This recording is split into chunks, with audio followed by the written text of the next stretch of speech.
Hello and welcome to the Big League Show. As always, I'm Connor Somerville, joined by Aiden Silliphant, and today we're joined by Jelani Reid. Jelani, how are you doing today? I'm good. Glad to be on the show, guys.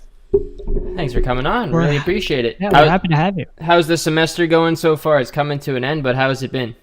It's been weird because, obviously the pandemic and stuff. We have a lot of tasks to do and to complete, and it seems like every day there's just something else. I just did a show yesterday for our TV lab. I was hosting that. It was long.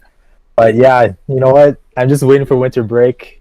Yeah. I want to take a break already. That's it. Yeah, same. I think we're all sort of hitting that sort of limit. We're lucky in RTA we don't have any, unless you take an elective with an exam, any exams.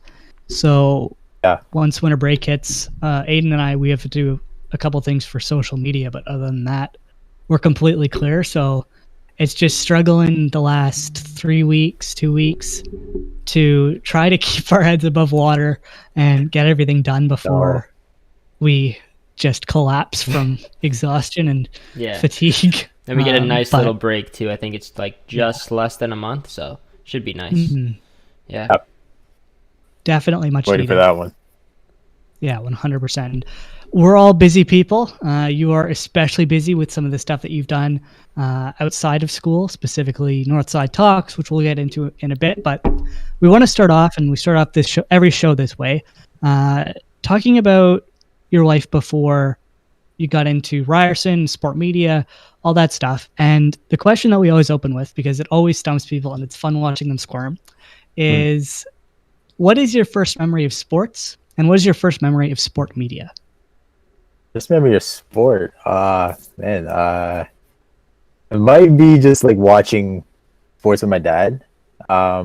Used to watch football all the time with him, and basketball, any sport it was, right? And I grew up liking soccer. That was the first sport I played. So I'd say that is definitely the first few memories I had of sport. And then the second was sport media. And my thoughts are. Yeah, first memory of sport media, whether that be in the program or even just like consuming sport media. For me, I just, again, growing up watching so many sports, you develop a love for some of the commentators or analysts that you watch. So for me, obviously Stephen A. Smith, he's very funny and stuff. So I follow him, and Joe Buck, I like his stuff. Al Michaels for Sunday Night Football, he's my favorite one, like for sure. I like Doc Emmerich. So all these guys growing up watching, those are my influencers. Michael Wilbon, and maybe my first memory of the program was just coming in the first day, orientation day, and seeing all the faces, not knowing what I'm getting into. It's been a great ride so far. How did you find orientation day? Would you say, a success? I'm sure we'll talk about your relationship with another student in this program who we're hoping to have on at some point. We've tried to get him on twice now, but unfortunately it just hasn't worked out timing-wise. But we'll talk about him in a second. Was having somebody really helpful coming into the program? And what would you say that first day was really like for you? Yeah, so for those watching, it was Skylar Gonzalez. We went to the same high school, Pierre Elliott Trudeau. So the first day we went downtown together, actually, and just having someone to talk to, because I know people there didn't know anyone else really, right? So I was already comfortable with somebody in the program, and I met a few other guys like John. So it was a good day. Learned about what the program was like. It wasn't anything like too crazy, when they were explaining what we're going to do and stuff. And I think that it's definitely been the best program for me, just being a huge sports guy. So, yeah, interesting story on my part. I was eating alone because I didn't know anyone coming into the program, and sitting underneath, I don't know if anyone knows the RCC, the sort of circular part by where the residence is, that little square area. Yeah. I was sitting on that circular part, and a pigeon crapped on me. So I had to go and try to change his shirt. It was, not a good start. Jeez, that's an awful start. Oh my goodness. Yeah. So that did just look for me. I could have talked to you. Yeah. And it wasn't too bad. I enjoy being alone and silent as an Was introvert. that so? Which Was you that wouldn't get, after? Was that after going to the Mac? Like after the Mac tour or whatever, or before? luckily, I'd gotten the gift package shirt from Sport Media that you got Oh, on the band. I was Okay, able to clutch. change into that. Yeah, that was clutch. If I didn't have that, I was screwed. Ooh, Uh, man. but, Hey, yeah, you know what they anybody- say? They say that's good luck though. So That's on the head, though. Yes. Yes. That was on the shirt. I've been too. ah, Happened to me on my head in grade 3. Oh, So jeez. that's so brutal. yeah, it happened to me. Yeah, Wow. so Yeah. if you're coming for orientation day, watch out for that circular seating area. Avoid that at all costs. But let's dive into a bit about like you before getting into Ryerson. You mentioned your relationship with Skylar. So did your sort of friendship with him really bring you towards sport media, or is this something that you sort of decided on early on in your life that you wanted to pursue, and that the sport media program at Ryerson, maybe you can tell us when you found out about it, really piqued your interest? At high school time, I really wasn't sure what I wanted to do because, again, right before high school, I got hurt in football. That was my focus. I wanted to be a football player. I wanted to play in the NFL. Obviously, that's the dream. So after that happened, I really had no clue what I was going to do.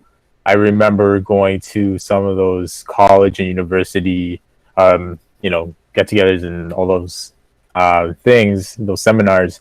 And I was like, let's try social work maybe, or teaching, because I speak French. So I was like, maybe let's try some teaching out here. Or, I didn't really know. I didn't have a clue what I was going to do. Then I went on Ryerson's page. I was actually looking for the drama program because I always thought if I wasn't in sport media right now, I think I'd be acting or doing something along those lines. Wow. So yeah, I even my high school drama teacher was like, she was urging me to hook up with this acting coach that she had for me. I was like, I don't know yet, maybe down the line. So yeah, that one day I was looking for drama, and then I saw Ryerson Sport Media, so clicked on that, and it was literally one thing that was perfect. So I was like, okay. After that, my focus was trying to get in the program. At the time, there wasn't too much though that I had in terms of portfolio, right? Because we needed something to get in. I had the Dallas Cowboys fan page prior, and I did like live videos of my reactions during Cowboys games on Snapchat. Those were famous in high school. But yeah, so that really helped me out, I guess. But yeah, for sure that like changed my life. The day that I got in, I think it changed my life, because if I didn't get in the program, I don't know what I'd be doing right now. You'd be in a drama what program. I was going to say, Yeah. what type of acting were you into? Yeah, I'm a guy who's more so a comedic actor. Okay. So I'd be like in those family movies or or things. Adam Sandler. But yes. So I'm more so a jokester. But then in grade 12, I started to expand. My teacher tried to get me to expand my range. So that's when more serious acting came in, and I can't lie, I was pretty good at it. So I was like, I've always kept that on the side, maybe acting or modeling or something like that. Modeling, Okay, that's interesting. out of nowhere. Yeah. That's always been on my mind too. People told me, Jelani, hey man, you got the face for it. You got the face for TV and also modeling. So hey, And you got a good fashion sense too. I could see that. Yeah. thanks That could man, work. thanks.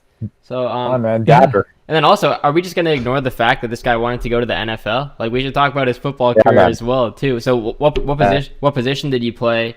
So- And I guess up until like what time, or like what did you play? Like, did you play rep? Did you play with your high school team, etc.?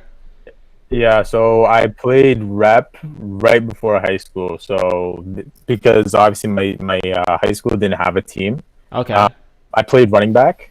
That's where I started at. I really wanted to play wide receiver, but since I started so young, they really recommend running back. So I started playing really well at that. And the league I was in, you could play both sides. So I was running back, and I played in the secondary. So I was a safety in some corner. But yeah, I really liked the running back position, even though you get hit every play. Once I was on the outside, you weren't going to touch me. So that just points to my speed. But so I one practice we had, I got a concussion. This was my second concussion, and then at that point, my parents were like, "Okay, no more. We're not playing anymore." Because and you know what? At the time, I was really upset because I was about to enter high school. I was about to start getting better than I already was. But the thing is that now looking back on it, I think it was the right decision because you look at CTE research and in hockey and soccer and football, those and boxing and all that stuff, it's really bad. It's really bad. So I can tell that the numbers are going to drop in terms of football participation. But yeah, for me, it really sucked. Like I still miss playing for sure, just going out there on the grass and putting on my helmet. But yeah, I did want to play in the NFL, put on that Dallas Cowboys uniform. You know what? That was a dream. But you know what? Maybe I could call games for them now or work for them. I think it all worked out in the end. So yeah. Hey, they could use it right now too. They could use another running back. Oh my gosh, yes. Yes, they can. I guess we'll get into that stuff later though. We will. What was your 100-meter time if you ever ran track? Oh, that was a long time ago. I did run track. I did do 100 and 200 relay. Oh man, I can't really remember the time. I will just tell you. Obviously, it was under 15. Give me right now, I could go under 15. But I can't give you a specific time. Right. I actually haven't sprinted in a while. So I'd love to actually see how fast I still am. Or try a 40-yard dash time. I haven't done that stuff in a while, so I can't really give you a specific. Okay. So when you ran relay, what leg did you run then? Were you first, second, third, fourth? I was usually a fourth, so I was the last one. So you're the quick guy. That was I can't lie. So that was throughout elementary school, all the way to grade 8. Yeah, I was usually the last guy. So was your high school relatively smaller then, since you didn't have a football team? No, it was actually very big. Our class was how many people were in our class? Like 515 to 600, something like that. It was big. It was a large class. And Pierre Trudeau it's a big school. It's a populated school. A lot of people from foreign countries actually come because it's high in terms of academics, and also you got the French and the English program. So bilingual people want to go there too. But yeah, I think it was just money. Football is very expensive, so we couldn't afford that. We didn't. I don't know why we didn't have track because we literally had a track outside. And we had fast guys, so I could only imagine what our relay team would be like. I think, though, I heard a rumor that it's because badminton was so big in the YRDSB.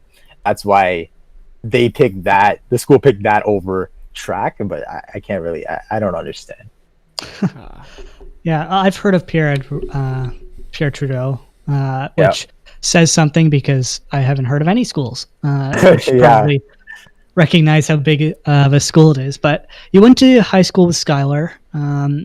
Was sport media something that really drew you two together, or was that sort of like an ongoing relationship between the two of you that sort of culminated in this idea of, hey, why don't we try sport media and we can see if we can get in and go to Ryerson together? Yeah, I know that Skylar was playing soccer. He also played on the team that we had at school. So I knew he liked sport, and he knew I liked sport too. I don't think we really discussed, though, being in the same program till maybe later. Because around the time where we were applying, we did have the same class. We were in the same class. But again, like at that time, I didn't know what I wanted to do. And then one day, I came to him and I said, yeah, I'm trying to get in this sport media program. And then he's like, hey, let me try that out too. So I guess it worked. You could say it worked. It's just great though to have somebody that one of your friends, go with you, along the same path. So that's really cool. But yeah, it was something that came out of the blue, really, because I was like, me personally, I wasn't really sure what I wanted to do, so that was really last minute. Okay. So did you two apply sort of once you decided that, yeah, this is something that we might be interested in? Did you apply together, or was this sort of something that you both did on your own and then sort of found out later, hey, we actually both applied to this Yeah. place. We should schedule our interviews or be given our interviews at the same time, sort of thing? We spoke about applying a few times, and then I don't know when he applied, but he got the interview, right, and I got the interview, and then we tried to see if we could get it the same day. We didn't, but then he told me he got in. What was it? I can't remember. It was early, right? It was early, and then I had to wait. I was actually waiting a long time, and this was the thing where I was like, okay, am I going to get in this program, or do I have to look somewhere else? Right. It was the day before my birthday. Actually, they let me in, May 4th. So I Hey, was that was waiting. me. I thought That it was was me too. yeah. I May thought 4th. I got in May 4th as yeah, well. man. So let's go. Yeah. So I was like, I was unsure if I was even going to get in the program because I was like, man, I did this interview a long time ago. I'm seeing Skylar got in. I've heard other people. So yeah, it was something very interesting that process. So, And oh, so how sorry, go was ahead. that process for you then? Like writing the essays and answering those questions and the whole interview process. How do you think it went? Like I guess after doing your interview. It was good. I think that just being a fan of sport and really understanding the games because I played a lot of sports, so I could really understand how to give different perspectives in my answers and stuff like that. And also, I can't remember. I think they asked about what you did before getting in the program. So again, mentioned some of the fan pages I had already. But yeah, just talking about my passion for sport and what I wanted to do. I've always wanted to be a host, an on-air host. That's my dream. If not, I could probably see myself as an analyst or a writer. Just being very someone that's very well rounded. Mm-hmm. And yeah, again, I mentioned this in the interview that I had that day. Being a fan of multiple sports really helps, right? Because you can talk to anybody about anything, right? So I'm a fan of a lot of sport, and that's what I really wanted to emphasize in those answers and in that interview too. Who did interview you, and do you remember what day you got interviewed? The day I can't really remember. I'm getting a brain fart right now, but I think it was. What Hayden, was you're it? not alone for the Yeah, first Yeah, time. no, honestly, like I can't blame anyone if you don't remember the date. Like that's a hard thing to remember. Yeah. I think what was his name? John Pitt Beto or Pitt Beto? I can't remember his first name. It was either Paul or John, but Pitt Beto. I can't pronounce it either. He was a fourth year prof. He told me so.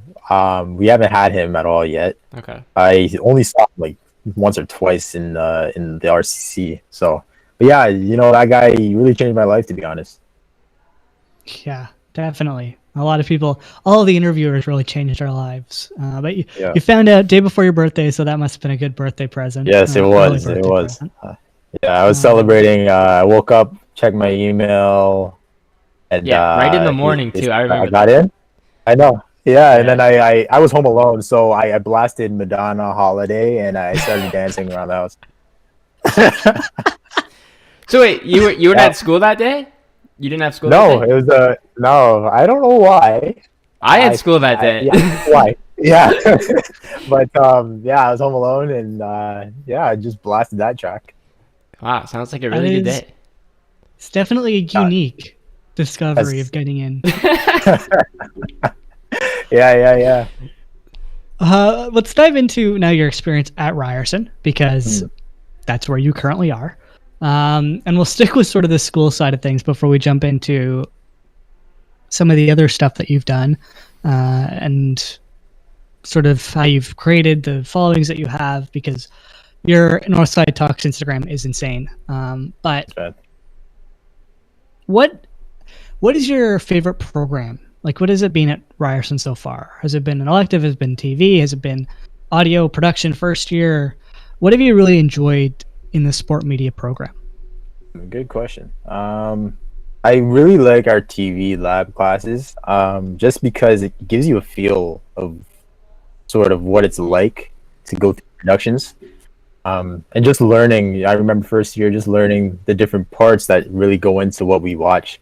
I didn't know it was that serious. I just thought it was, some hosts going on and some cameras, but there's a lot that goes behind the scenes. So I'd say definitely the TV lab classes, and I really like one of my other classes, about social justice and stuff. I take, I'm trying to do sociology as my minor, and I really like learning about that sort of thing because I'm passionate about just race relations and stuff like that. But definitely, I'd say if you ask me one class of this program is the TV lab, just to get that experience under my belt. So do you think that you've learned the most from that class rather than like any other class you've taken away the most from that one? Yeah, I know there's been other classes that we had. Um, I can't remember Curtis. What was his last name? Last Maloney. year. Maloney. Yes, Yeah. that Maloney, yeah, Maloney. Yeah. that's also another class I'd say was my favorite. I think that might be like if you're not talking about TV lab, I think that was my favorite class for sure. Just learning what goes into the sports world, I say, is very interesting to me, right? Because there's so many things that we've learned that we talked about, from business aspects to team and player, and learning what goes on between the lines of production, right? Hmm. So I definitely say that the program is really cool. Just gonna give you a quick recommendation to people who like sport. I think you should really consider Yeah. sport media, okay? Because this is one of the is it not like top tier in terms of Canadian Oh yeah. sport? Definitely. Yeah, It's the number program. one, I So would say. yeah, I think Yeah. yeah. It's up So there. it's been great. It's been a great journey. I've learned a whole lot, and I'm gonna take some of the stuff I've learned from the school, into the workforce. Oh Definitely. yeah. I don't know if you had any experience. It doesn't sound like you did in terms of Yeah, media no, coming into Ryerson, but like this program really does give you an idea of yeah, what the industry is like, and Hmm. it teaches you a lot of the basics that you will take into the field. And it not only that, but it teaches you what you like. So I came into this program, for instance, thinking I'm going to do TV, I'm going to be on air, and I ended up hating TV. And instead, I much mm, prefer radio, podcasting, podcast editing, all that stuff. And coming into this program, I didn't listen to a podcast other than the Steve Dangle podcast. And oh, yeah, now I'm audio producing for one of our own shows in the system, which you should all go check out, which will hopefully be up pretty soon. But it's really cool to see everybody in this program grow and turn into yeah, what they want to be and what they're interested in. That case, uh, especially like with what you've created with Northside Talks. But yeah, let's dive into Northside Talks now. I don't believe you've done sure. anything else affiliated with Ryerson, unless you have done Rams Live, which I assume you have. I have I actually wanted to this year start calling the basketball games, right? Hmm. Be a Mhm. play by play. That was my plan. Third and fourth year, let me get Yeah. into that because even up to Ryerson, a lot of people are like, "Hey, man, really talented when it comes to play by play." Because I used to do it as a joke when during gym class, like I'd be with the ball and I'm saying, "Oh, Jelani has the ball," and splash. Or yeah, so like that's just something I really like to do. So yeah, I wanted to start that this year, but obviously the pandemic came, Yeah. so it was like, great. But yeah, it's definitely been Northside Talks on Spirit Live. It's been great. It started with Darius, who's not here anymore. But yeah, he left Ryerson, but it's Darius, Emmanuel, and Skylar. So we were thinking of doing something just to get some hours, and that's how the show started. And then Darius was like, "Okay, let's have an Instagram. Everyone has an Instagram."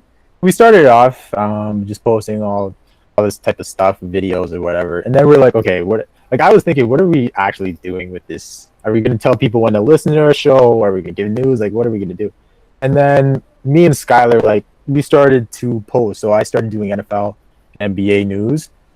Skylar started posting soccer stuff. So that really started gelling and working really well for us. And then yeah, it started getting follows and getting traction. Started telling people to listen to our show, more listeners. So that really helped out. And then recently this year, me and Skylar were like, okay, so we have a lot of posts per day because there's a lot of sports we cover, right? Because he's posting a lot about soccer while I'm doing the 4 major leagues. So we decided to branch out and create NST football for our soccer news. And as you guys can see, I still post NBA and NFL. I had the mindset of, okay, we're in a market that really likes the NHL and follows the MLB. So let me hop on that too, because I also watch the NHL. So I don't know why I was slacking and not posting about that, right? So I've started to post about the 4 major leagues and some UFC in there, some golf, big news. So yeah, it's been really fun. I get a thrill actually getting the news and posting it. I feel like Adam Schefter. Yeah, you're fast. You're really fast with it. Yeah. Yeah. So I'm always on my phone at times, but yeah, I know it's a lot of fun, and also it's helped me with graphics. Right, I was really bad with graphics. I can't lie to you. We had first year, we had that graphics class, right? That This was editing not class. good. And hey, I'll tell you right now, I never went. There was a point where I just skipped 5 straight weeks because I was like, I can't do this. I cannot Photoshop for my life. And this really helped me. I know it's on phone, but it's still just getting that knack for design, and that really helped me out with Photoshop, which now I do. Surprisingly, like if you told me a year ago that I know how to Photoshop, I would have been like laughing at you. But yeah, so overall, Northside, it's been a lot of fun. Still trying to get followers, likes, but the last note about Northside and the page specifically, I'd say to me it doesn't really matter how many likes we get or comments. Like for me, I couldn't care less about how many likes or comments we get. I just want to put out reliable content that people will appreciate. I like when people share. Like when I see how many shared posts there are or saved, that means more to me than a like or a comment. To be honest with you, because that shows that I'm doing something proper, right? And I like being social media manager. That's now something else I'm interested in post Ryerson too, because before it was just TV or being an analyst or something like that, but now it's branched off into that too. Yeah, and like I think just in general, just doing it for experience, and like if you were to go to like a Sportsnet or a TSN or another network one day, and you show them that you have this established account that you've been doing for how many years now? 3 years or 2.5, something like that. It's been 1 year. It's only 1 year. Yeah, It's been like 1.5. We started March 2019. Yeah, 1.5 years.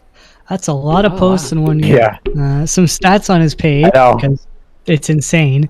They have 2,828 posts on just the NST main account. That's not including the football account. No, there's no way you started in March 2019. Really? Yeah. Really? Yeah, we did. Feels like I'm gonna be honest, lot I didn't longer fact check ago. that because I'm not scrolling through 2,800. Yeah, I mean, I started scrolling. I'm like trying. I don't blame you. Yeah, I don't blame you. But yeah, it started slow. I'd say that it started slow, and then as soon as we started like getting traction, it's just post. Big news, rumors, all that stuff. So that's why there's so much, because we want you to understand what's going on in each league as much as possible. You were definitely a go-to on my end in terms of getting Thanks. the potential stuff that I've missed. But I wanted to know, how do you turn around the graphics so quickly? Yeah. So like even tonight, you guys are gonna see it. It's gonna be flooded with NST stuff because the NBA draft's on tonight. Yeah, I'm surprised you're not posting anything right now during the show. Oh no! I do take breaks. Because to be honest with you, yeah, there's days where I don't want to post. Like there's days where I just don't want to post, and I'll save that for later or make it a swipe post. Like the swipe post is when I'm lazy. So yeah, but usually there's nights where I'll get the templates ready, stuff like that. But if something comes in, we already have the templates, right? So I use an app, have the templates already set, breaking, north side now, update, whatever it is, and then I just have to hurry up, get the PNG of the team logo, slap it on. Dude, that takes but less than a minute. Get an image, a proper image. Obviously, you want it to be clear, so get the image of the player, slap on there, and depending on if it's just a post with the logo, if it's a post with like where I have to actually write something out, that depends. Some that I have to write out is longer than what I just have to slap on. But yeah, no, it's very quick. I'd say 5 to 10 minutes, I'll get it out. Other times I'm within a minute. Other times I'm within 3. So it really depends. But the one that takes the longest, I'd say, is breaking, like the breaking news. Even though you might see it out very quick, it does take a while, just because there's a part where I add a second logo. It's a lot smaller. It's just playing with the colors and stuff like that. But yeah, it's a lot of fun. I got it. March 8th, 2019. I scrolled all the way down. Oh, nice. It went all the way. Yep. Oh my goodness, that took you like 2 hours, didn't it? Yeah, longer than I thought actually. But yeah. It's a lot of posts, and he's got a lot of followers for it. Your account's sitting at 2,732 followers. It is 100%, as I said, my go-to when it comes to sports news. If I've missed anything, because you catch everything. And I like to think I'm pretty good. I can usually get stuff pretty quickly as well, and I get it into our notes so I don't forget it. But you are on another level, because you catch. You do NFL as well, and the NFL in terms of following sports is it's not even comparable to any of the other leagues. But that's my favorite one. So that's why sometimes you might see a bit more NFL or more NBA, because that's where I have more fandom of. But I watch every sport really, so I will put content out.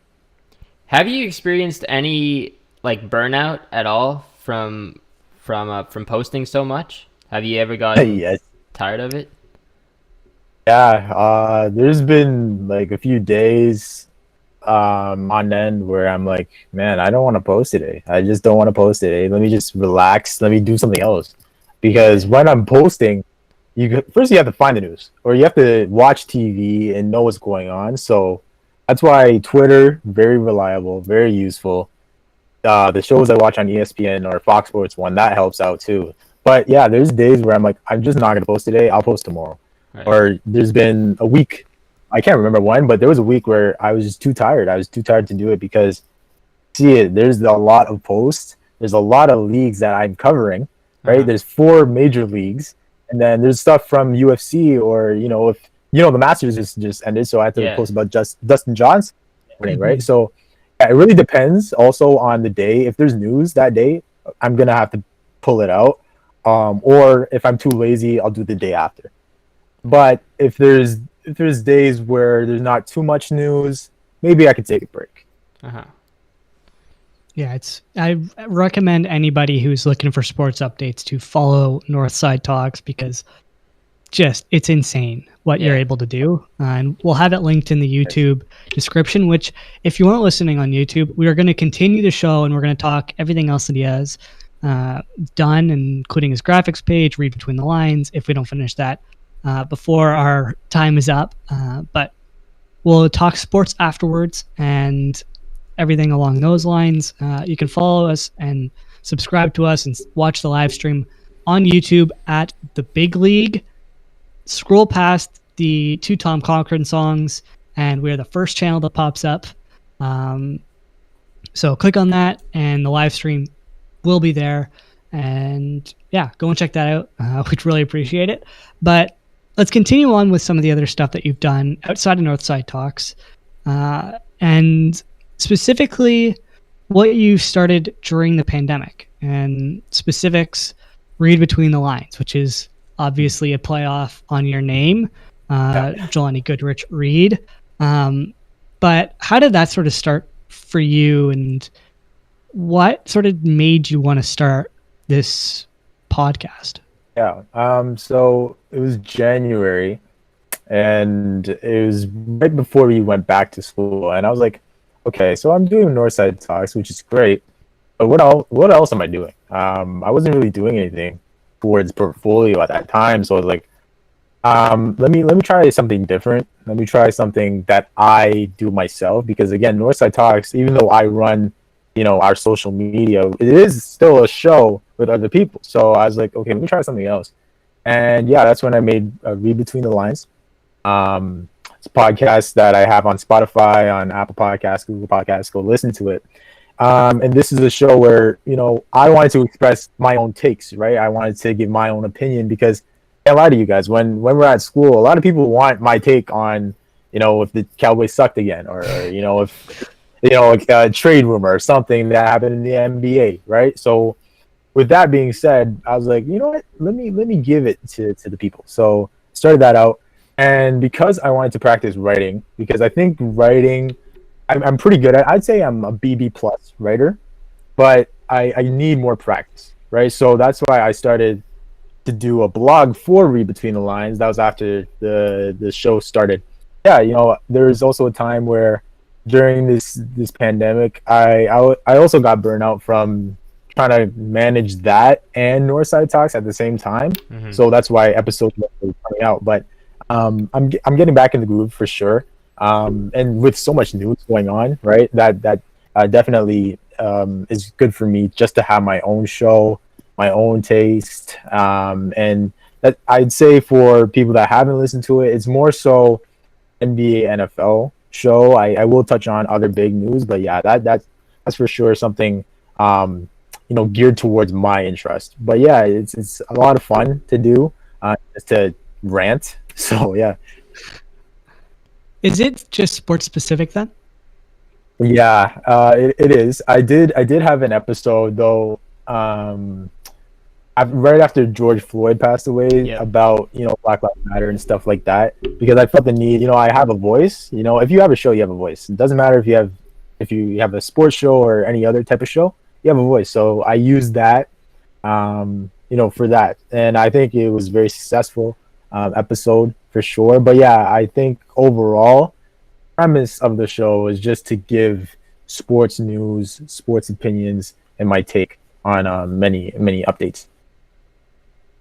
What do you think is like the main difference, or like from Northside Talks podcast and the Read Between the Lines podcast, besides just from you doing it individually? Have you noticed like a major difference? Have you made like a big change in terms of like content, or like I know that you do more like you do music, like you do like an instrumental over the Read Between the Lines. So what are some of like the tweaks that you've made, like in a creative sense, I guess, from Northside to Read Between the Lines? Yeah, so for Northside, obviously, you have 4 guys on the show. This year we have Milan on the show full time. Okay. So that it's a lot different. Usually we just come up with the big news, we touch on that, and it might take a while because we like to rant. But on my show, on Read Between the Lines, I try to do something more structured, I'd say. Not to diss my own show, Northside Talks, but just more structured. I have a intro where we have, the song of the day playing under my voice. Give you a nice intro. Yes, sir. It's your boy Jelani Reid. This is Read Between the Lines. Blah blah blah. And then I'll enter the show with the big one. That's the segment with, the biggest news of the week, because it's a weekly show, not a daily show. So biggest news that everyone's talking about. Touch on that for about 10 to 15 minutes. And then I'll dive into the daily countdown. So this comes from Pardon the Interruption on ESPN, one of the first shows I really loved. And I like how they have a countdown, right? They do it very quick, minute by minute. So I like to do that type of style. And then I'll, at the end of the episode, I'll have a baller alert and disappointment alert of the week. Yeah, it's just something that I wanted to be structured and, have my own type of show, right? Because there's some people that don't have music beds under their voice. I wanted to have that. I wanted to be something where, continuous, fun. There's other shows where, radio, podcasting, which I also like as well, have passion for that too. You have guys who don't really want a music bed under their voice. So for me, I wanted my own sound. my own taste, my own spin on it.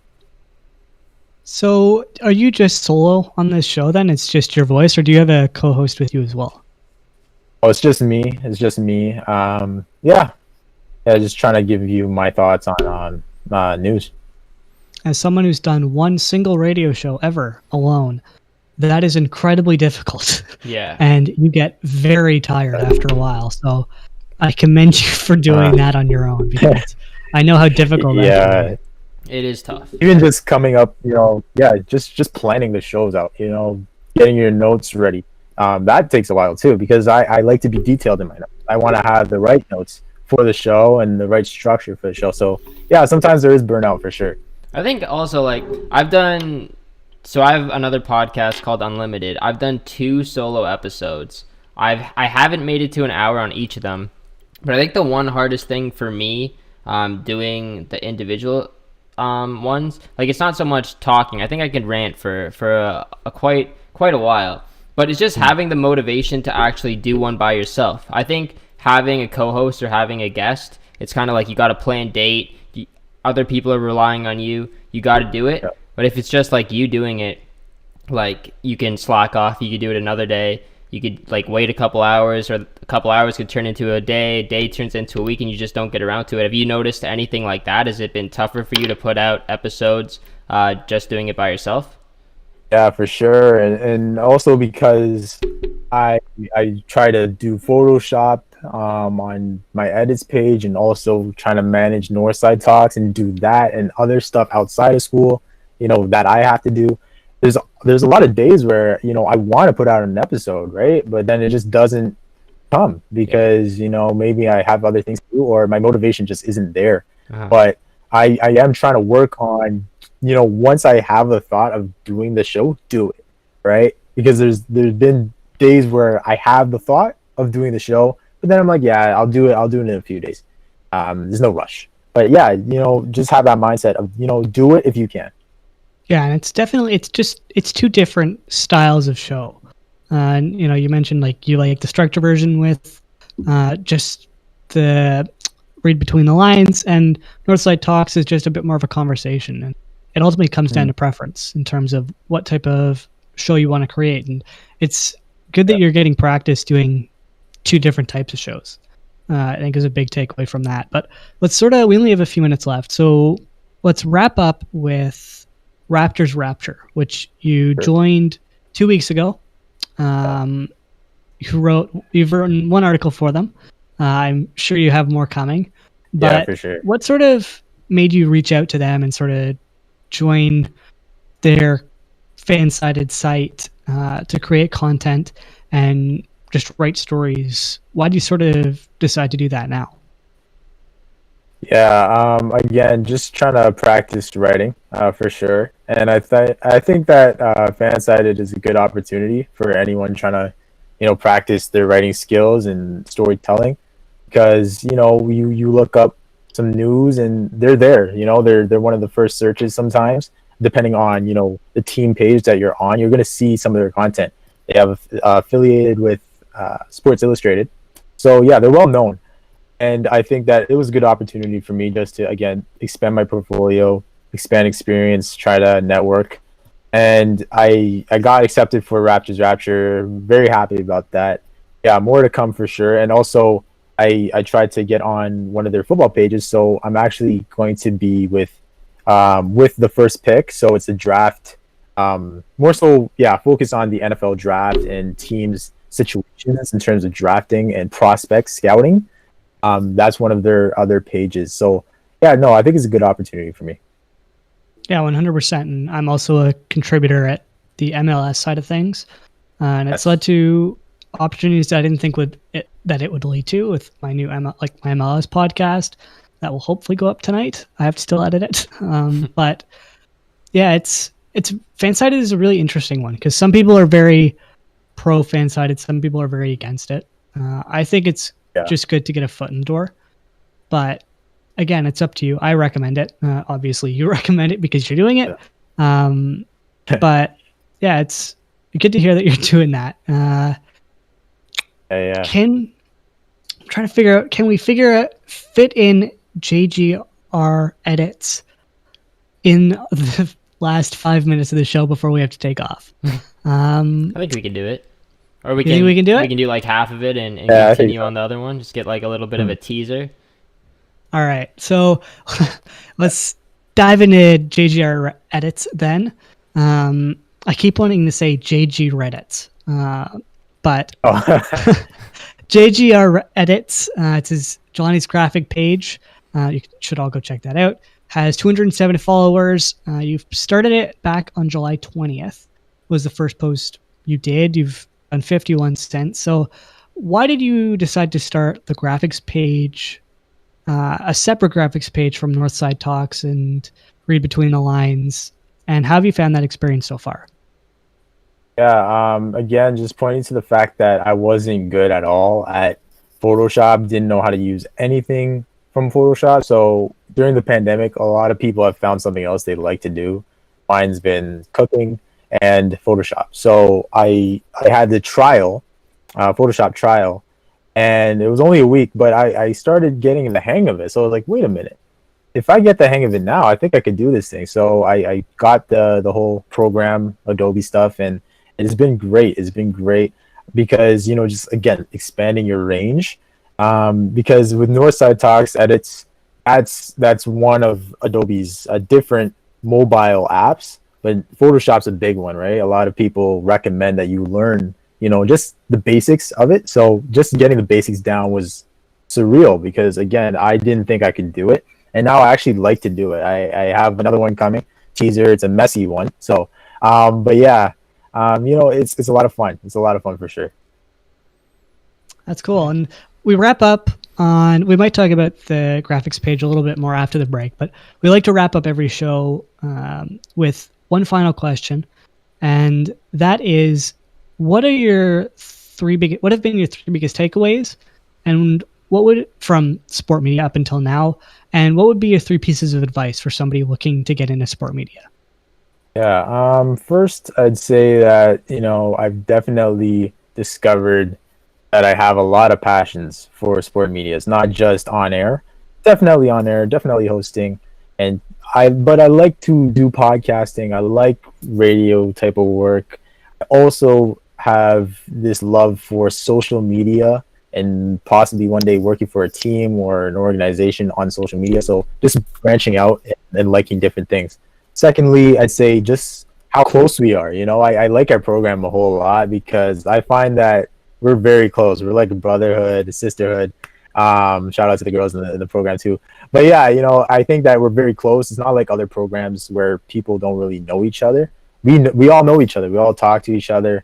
So yeah, I've definitely made a lot of friendships and connections already.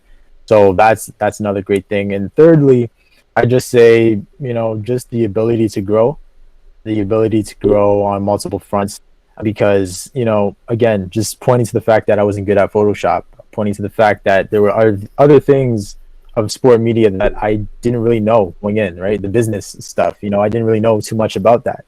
Just learning is definitely another takeaway. And, recommending this for, people to come, because, again, it is close. I think that once you do get in, you will have a great time meeting people and doing different work with other people. I think that another thing is, hey, if you love sport, this is the place to be. It's always sport 24/7. Whether you like it or not, it's all up in your face. So it's great. It's great. And lastly, we're in Toronto, media capital of Canada for sure. So there are opportunities. If you want to be in sport media, you're in the heart of downtown Toronto. And you know what? Our profs have worked in the biggest, CBC, the Scores, Sportnet, whatever it is, right? So you just get your foot in the door. You're getting your foot in the door, and it's a great opportunity. Exactly. And we want to thank you for coming on. You can check out Northside Talks tomorrow at 4 o'clock. Yeah, 4 to 5. 4 to 5. Unfortunately, I have a class, so I can't listen to it. But check that out. Work, so I'll try and listen to it at work. I'll get the guys to put on the TVs. We'll get it on the TVs at Hockey Land. Yes. Nice. Check out his graphics page, as we mentioned, check out his work at the Raptors Rapture, and check out Read Between the Lines as well. All of it will be linked on our YouTube down below. We're going to continue the show on YouTube at The Big League. Scroll past the 2 Tom Cochran songs with the first channel. The live stream will be there. Thank you for listening. We'll be back next week from 3 to 4. Peace. All right, cool. Jelani, I just sent you another Discord link for like our private channel. So just hop on that one. Continue the show. Just read this one? Yeah, just leave this one.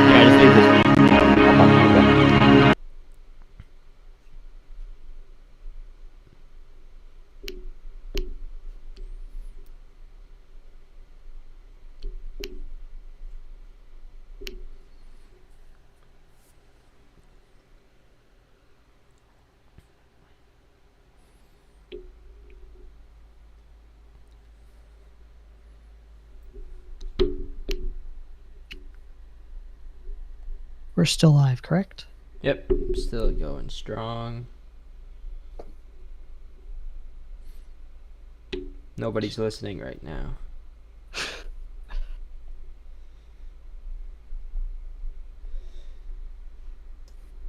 All right. All right.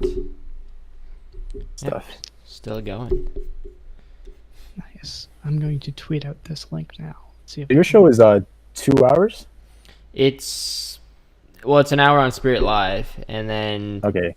we normally go for like an hour and a half to 2 hours, I'd say. Yeah. Do you have to be somewhere? No. I was just wondering because Northside obviously is an hour because of Spirit Live. But yeah, we've always wanted it to be longer. Yeah. Yeah, it's good. Like, it's not like I got this thing on my computer called OBS, so you can like stream whatever you like is in your headphones to YouTube.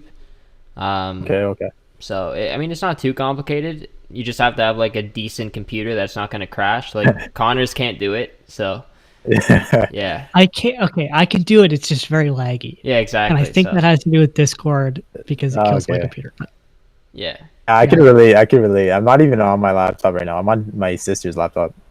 Okay. Oh, your sister's gonna be mad. Yeah, I know. So yeah, I just tweeted that out. But yeah, we'll just sort of continue the show. I don't know. Have I missed anything in terms of stuff that you've done in the industry? Not really. We covered it all. All right, good. Your LinkedIn page, I will add, definitely needs updating. Oh my gosh, yeah. So yeah, one night I just started it, like I made it, and then I didn't even touch it after that. Yeah. I think how I get a lot of more me as information. well. I gotta update mine. I think I did the same thing as you, just made one. I think you have to make one in like grade 12 or something for one of the classes. I had to make one. I just left it. Oh. Fine. Yeah, Thank you for the reminder. I'm gonna do that. It's how I get a lot of my information because everybody lists what they've done. Okay. So it's a bit of a cheat code. That's true. That's true. But then I can also I can just find random stuff that people don't want me to find as well, just Googling. Like I found random websites that people started when they were like 14. Oh and man. Yeah, it's actually a lot of fun. I'd recommend just Googling people's names, just seeing what comes up. Yeah. We'll do that for sure. Yeah, as long as it isn't that popular of a name, you usually get a lot of the people from this program, all their work. And I like to call it stalker work because it kind of is in a sense. Definitely a little creepy, but you're a United fan. I just noticed that. Oh yes, of course. Come on now. I know. Hey man, I'm a loyal fan to all my teams: the Cowboys, Penguins, Raptors. Man, Penguins. Okay. Penguins that's been since 2008. That's when I started watching the NHL full time. That year, I remember we lost to Detroit. Yes, Detroit. I was pretty upset. Then we won the next year over Detroit. Yes.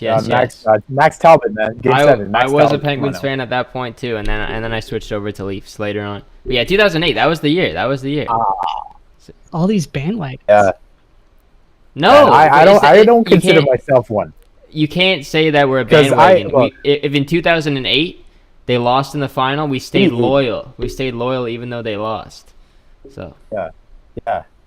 Because I could have hopped on Detroit. Because I didn't know hockey, right? So I could have hopped on Detroit. I was like, obviously Crosby, right? He's great, but I liked their team. That at that time we had Sergei Gonchar, we had Fleury. I love Fleury. Jeez, I miss him a lot for sure. Flower. Yeah, that team was great. That's my team. Tyler Kennedy, Jordan Stahl, so many of those guys. Yes, I miss Stahl too. In his prime, when he wasn't completely broken. Kunitz, you know. Yeah, Bill Guerin. Guerin. Was Pascal Dupuis that Pascal year? Dupuis. Yeah. So that's when my hockey fandom started. Wow. Well, we'll dive into hockey in a second. Because of course we will. I think we should quick fire the stuff that we don't really need to talk about. Just mostly the three stories, or one story that I wanted to brag about because part Scottish. Scotland are going to the Euros for the first time since 1998. They're going to a major tournament. They beat Serbia on penalties last Thursday, and I lost my mind. But yeah, the Euros. I'm so excited to see them in the Euros. But All right. what is your national team apart from Canada? Do you have a second one or? Yes, I do. And no, I'm not a bandwagon. This was the first time I watched France. It was France. France. Okay. That is a bandwagon. Look. That is a bandwagon. No. Because it was 06 World Cup and Zidane. He's one of my favorite players of all time. But that's like... And they went to the final. And I was young. I know. But that was I was like, wow, this guy's really good. And I was young at the time, so I didn't really know what was going on. But yeah, no, definitely France. It's been France for a while. Yeah. I know people who like Brazil and Argentina and all those other teams, but no, France. And again, me and Skylar in grade 12, we were telling people they're gonna win World Cup. No one wanted to listen to us. They won. So yeah, I'd say France for sure. I don't think you can call him a bandwagon fan. 2006, that's a long time ago. He's been loyal for so many years. That's no.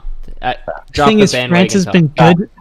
France has been good for that entire period of time. So who should I like? Yeah, but he didn't know. In 2006, he wouldn't have known that. Yeah, like I didn't know. I was new to soccer. I started playing soccer at that time. So, but yeah. What position were you? Striker. I was. I love the front.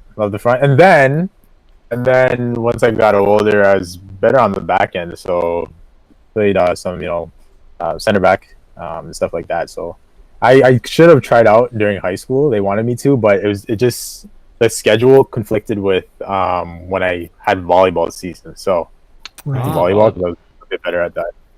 They had volleyball as a fall sport. Yeah, they did. The tryouts were the second day of school. So yeah, as soon as school started, volleyball. So I forgot about that. Yeah. It makes no sense when you think. I'm definitely in their Hall of Fame. I know they don't have a Hall of Fame, but I'm in volleyball Hall of Fame for purely Trudeau. Okay. Where did you play on the volleyball team? Were you a setter? No, definitely. I can't set. I was a middle, so they used me for blocking. I definitely can block you. Oh, so you got and I'm pretty good at and I can definitely spike on you. My passing was terrible. Volleying, okay, that was good, but yeah, definitely at the front. And I definitely made my bid for the Hall when I had that game-winning block at the end. Damn. So how tall wait, what? Game-winning block at the end? What, to win the championship or something?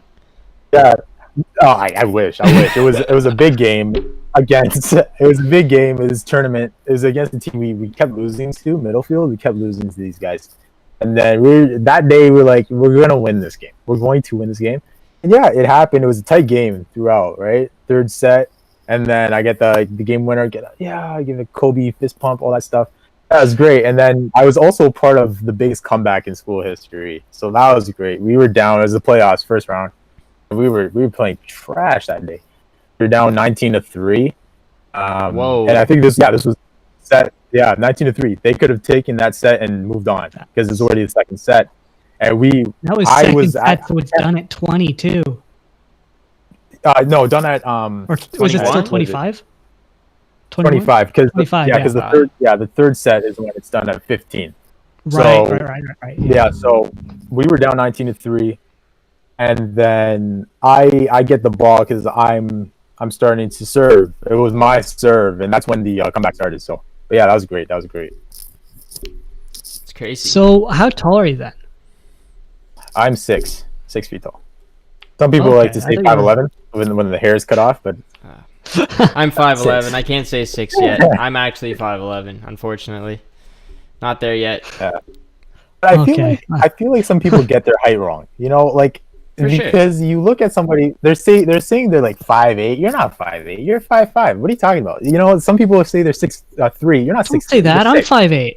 Like, no, I just say like some people get their height wrong for sure. So I can't really tell. You got to carry around a measuring tape all the time. When someone says that, just pull it out. Hey, stand up against that wall. Let me measure you.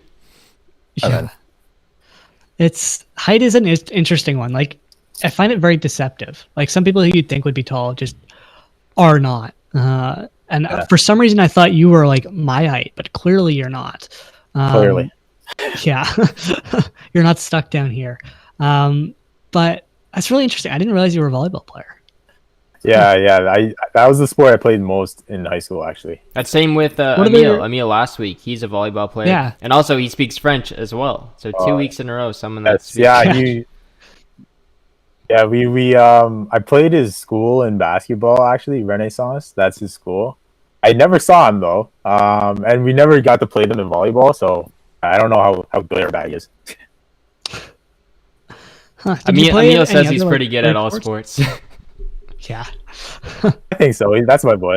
So yeah, we're hoping to have Skylar on this week because he made some comments about who he thought was a better soccer player, and we're gonna get Skylar's thoughts on it. Maybe you could comment on it. He claims that he is better than Skylar. Oh. Well, have you seen Emil play? I don't know about that. I haven't seen Emil play, so I can't really judge, but Skylar's good though. Okay. Yeah, he played against Io Akinola, who plays for Toronto FC now. So you have to be good to be able to play with people like that. Yes. But now that we've talked about soccer and sports for 15 minutes or 10 minutes, let's quick fire through some other sports. F1. I don't know if either of you, I know Aiden doesn't follow it. Jelani, I have no idea if you follow it, but Lewis. No, I don't. Okay, I assume you've heard of this guy, Lewis Hamilton. I have. All right, nice. He tied Michael Schumacher for the all-time world championships record at 7, which is insane. He's an unbelievable driver, although racing at Mercedes definitely helps because their cars are nuts. But to tie Michael Schumacher, you have to be at another level. So shout out to Lewis Hamilton. This year has been a very good year for him. He also broke the wins record in terms of races that I believe Schumacher held at, I think it was 92. So he's had quite the year, to say the least. But other news, you mentioned it earlier, Dustin Johnson won his first career Masters. Wayne Gretzky's son-in-law, which I didn't know. There's that picture going around. It's crazy. Yeah. That picture going around, though. I don't know if you guys have seen it. What is it? Is it of both of them, or? Yeah, it's of both of them. Gretzky's in like a giant sort of onesie thing, and barefooted. I think I might have seen it. I think TSN posted it. Oh yeah, I see it. TSN, I think. Yeah, it's in there. Yeah, that was an interesting picture. But shout out Dustin Johnson for finally getting a major minus 22. Masters, it was a record. 20 under par record. That's what I do in mini golf. I do that in mini golf. Yeah. So. How can you tell in mini golf? There's no like structures. I'm just nasty. I get those hole in ones. Okay? Yeah.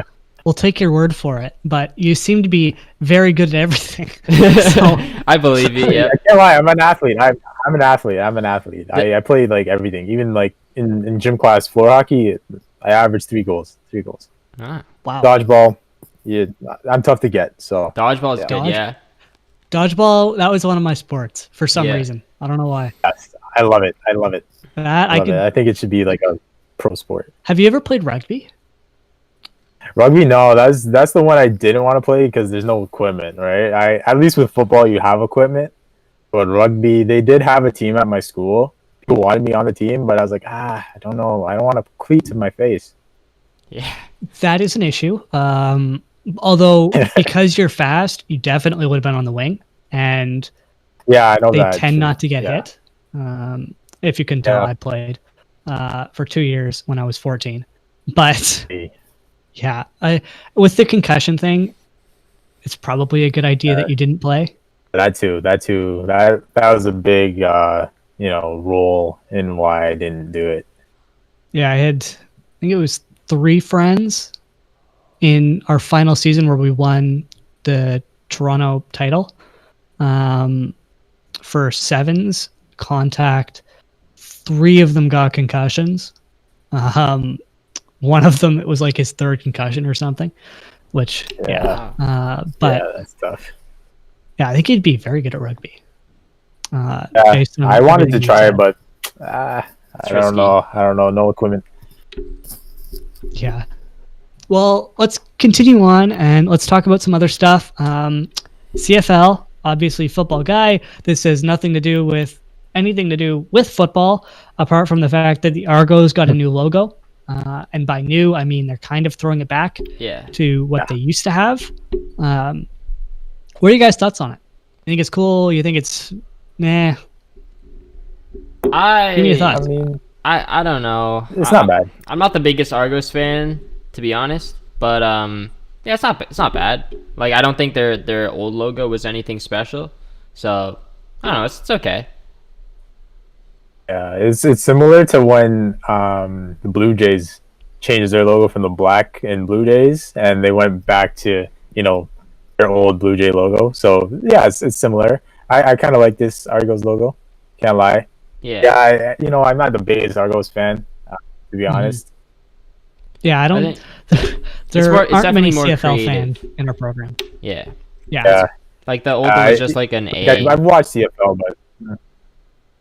Yeah, it's more interesting than their other logo, which I liked.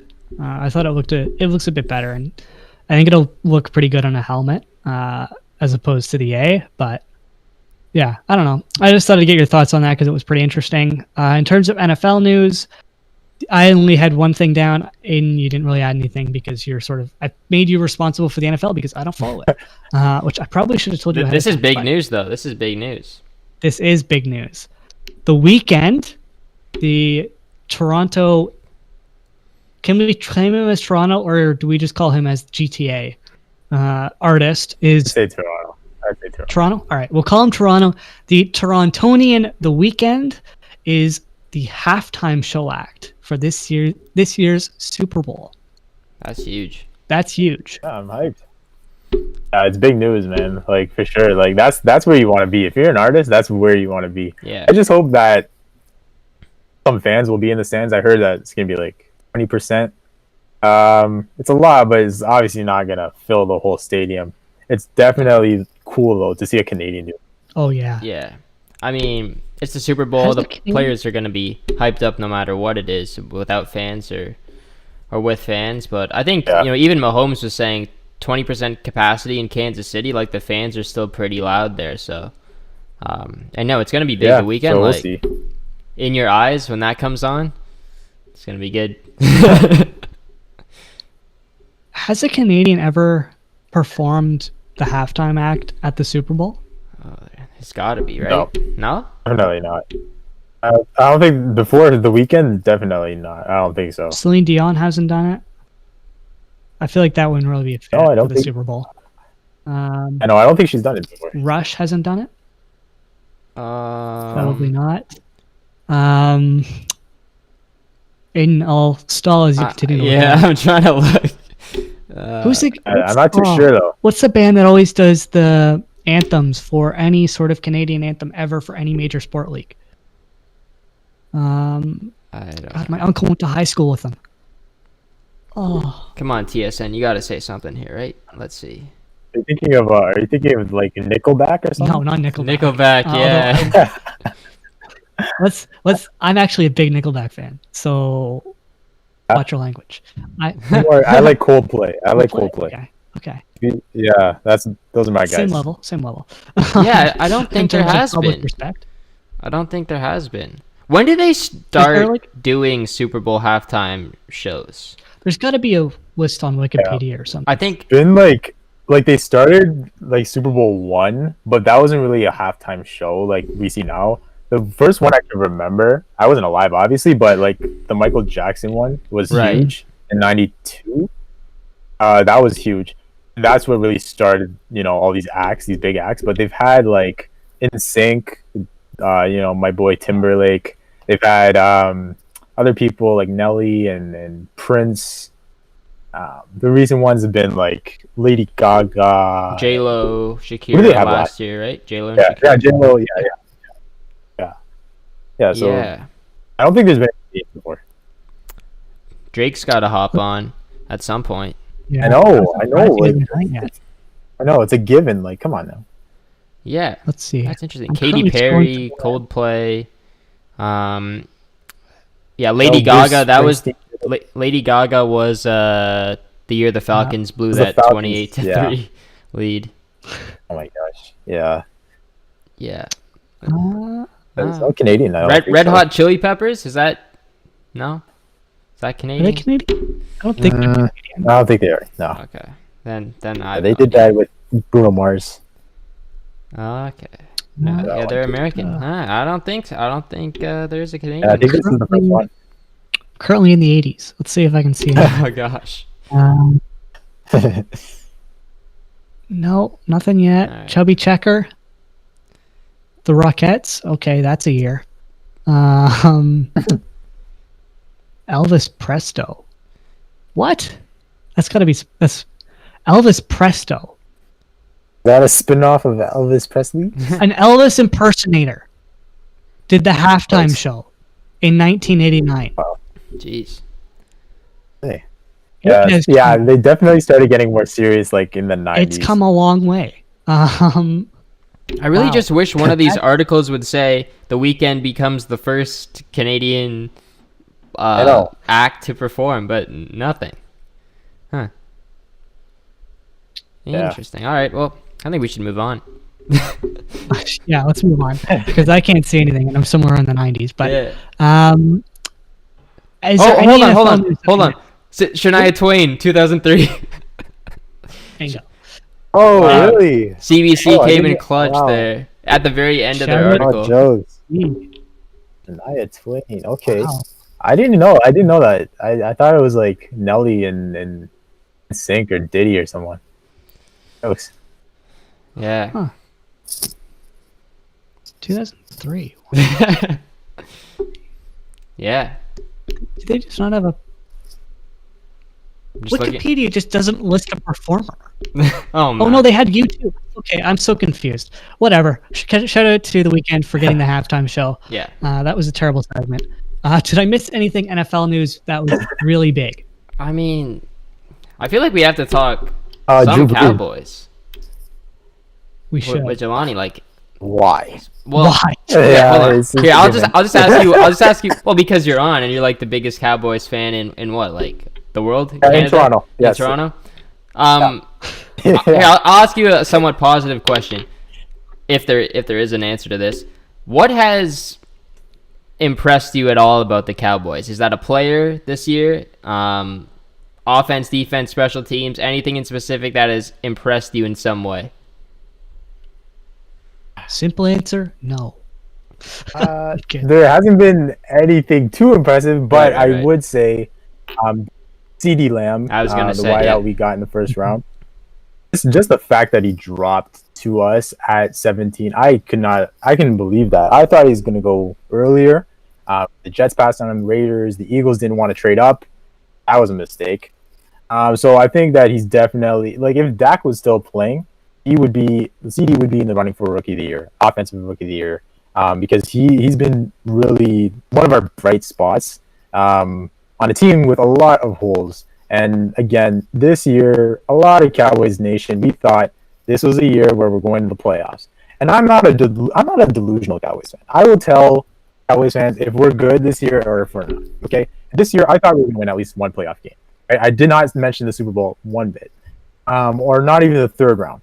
Yeah. But just the fact that it's crashed so quickly right after Dak got hurt, it's really sad. It's really and our division's terrible. Yeah. So even with two wins, we are a game back. Yeah. We are a game back in first place at 2-7. That is ridiculous. Uh-huh. So I just right now we're like, okay, do we tank for a top 3? Because we'd be top 3 right now or top 4 pick, or do we try to see if we can make the playoffs and get a home playoff game? So that's all I can say about Dallas right now. It's just been tough times. Yeah, you're definitely not going first overall because the Jets exist. But yeah, it's interesting season for the Cowboys because obviously you lost Dak to that just brutal injury. And he's a free agent at the end of the season, I believe, correct? So yeah, with his contract, we've been stalling it. We've been wanting to say, yeah, he's our quarterback of the future. So why don't we just give him a new contract, right? Because what teams like to do with rookie deals, you like to re-up your guy when he's still on that rookie deal because it's not going to be expensive. But the longer you wait, the more money it's going to cost. And we've just been waiting and slacking off. So now we're like, I think he has one more year left, if I'm not mistaken. I can't remember right now. I'm getting another brain fart, but yeah, I think that it's just been a conversation of, he has one more year left on his deal, but he's going to be coming back from this bad injury. We don't know how Dak's going to look. Is he going to be the same guy?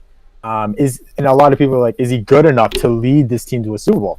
I think so. I love Dak. He's a good quarterback, great leader. But a lot of people, they knock him for not being the best passer, not being the most accurate guy. So that's why there's been rumors of us wanting or maybe looking at Trevor Lawrence or Justin Fields in the top 4. I don't think we should draft a quarterback. We have a lot of holes on defense. So that's what we have to do. And the O-line is getting older. So I think that is our guy. He is our guy. Yeah, I agree. Yeah, it's going to be very interesting to see what they do this offseason and whether or not they do try to re-up Dak before he comes back from his injury to maybe get him at a cheaper dollar. But either way, that injury sucks, and that really ruined the Cowboys season. Yeah, I don't believe he'll be healthy by the end of it, correct? No, it's like I think he'll be back next spring, like May time, June, maybe. It might be that long until he's starting to do stuff, really. Yeah, that was a dislocated ankle, correct?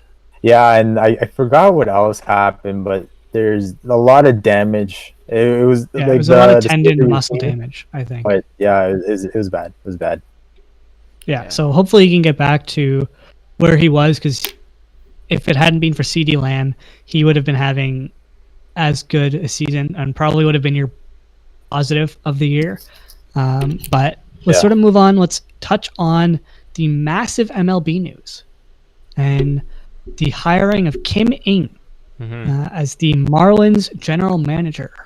She is the first female GM in MLB history and in, I believe, North American sports history, or at least top 5 sports. There might have been one in the CFL. I'm not 100% sure on that. But either way, first in MLB, NBA, NHL, all those leagues, and she's amazing. She's won 3 World Series. She worked for the Yankees, the White Sox, and the Dodgers, and the MLB. She's incredibly qualified. The fact that she hasn't been hired already is kind of surprising. But what are your guys' sort of thoughts on the hires, or on the hire? Obviously, breaking the glass ceiling is pretty huge, but how big do you think this is for the MLB and also for just sports in general? I think it's huge. It sets the new trend now. It's like it's open for so many other leagues to be able to do this, and definitely long overdue, and it's big. Like, I know that Derek Jeter was a big fan of hers when she was on the Yankees, and they've grown a pretty solid relationship together. And now Jeter working for the Marlins, it was kind of an easy hire for him, I'd say. But And yeah, I mean, it's groundbreaking. It's like Connor said, breaking the glass ceiling. I think it's just going to be a wave of female GMs coming in the next few years.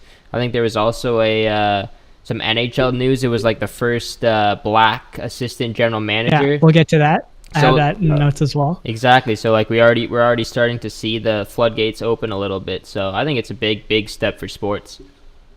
Yeah, it's huge. It's huge. You know, if a guy had her resume, you already know he was going to get a position, right? So it's great to see this. It's great to see this for sure. Shout out to the Marlins for getting this done and Jeter for wanting her. And because look, to be a GM, it's a big job, big role, and this will impact girls in general, right? They could see themselves, capable getting these jobs, and I think that definitely the MLB and other leagues now are going to see this and they're going to be like, hey, why don't we hire more female coaches, more female executives? All that sort of thing is going to happen, and I think it's great. Yeah, and you're starting to see that happen in not only baseball but also basketball with the coach on the San Antonio Spurs, and I believe there might be another one or two in the NBA. Yeah, in the NFL, I think it's the Cardinals. One of the Cardinals coaches is a woman as well. Yeah, we're seeing this. We're seeing this, so it's great. It's actually great. Yeah, it's just very positive to see, and I'm looking forward to seeing what could happen. And as someone who edits hopeful GM eventually, Rachel Dory's podcast, I hope she's the first NHL AGM or GM in the history of the NHL. But there is somebody on Seattle, I can't remember her name off the top of my head, but she looks poised to potentially be the next big thing. But we're just seeing positive change, and I think that's ultimately what we can take away from that. And we're seeing positive change not only in baseball but also in the NHL with the hiring of Brett Peterson by the Florida Panthers. He was hired as an assistant GM by Bill Zito.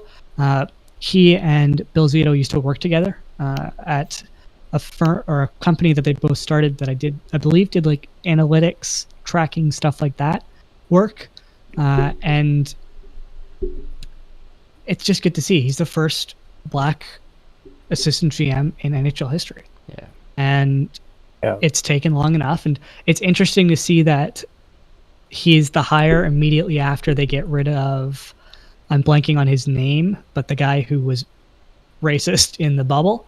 I can't remember his name. His name too. He was hired by the Penguins as like a. Yeah.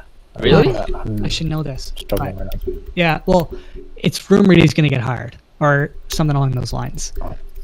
But it's very interesting to see that transition away from him to now be hiring the first black assistant GM Dale Talon. in NHL history.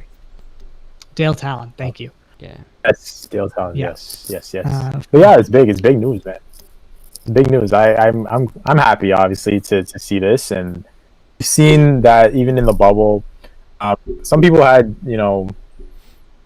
pushed back on the NHL in terms of their Black Lives Matter movements and stuff, and not even saying, or using a Black Lives Matter hashtag. It was "We skate for Black Lives." I've heard people say, "Hey, was it a business thing? Did they not want to offend anyone that wasn't for it?" All that sort of thing. But I think just moving in the right direction, because they also have Hockey Diversity Alliance. Mm-hmm. So it definitely shows that, guys like Akeem Malou, Vander Kane, these guys' voices are actually paying off. And shout out to Florida for getting this done.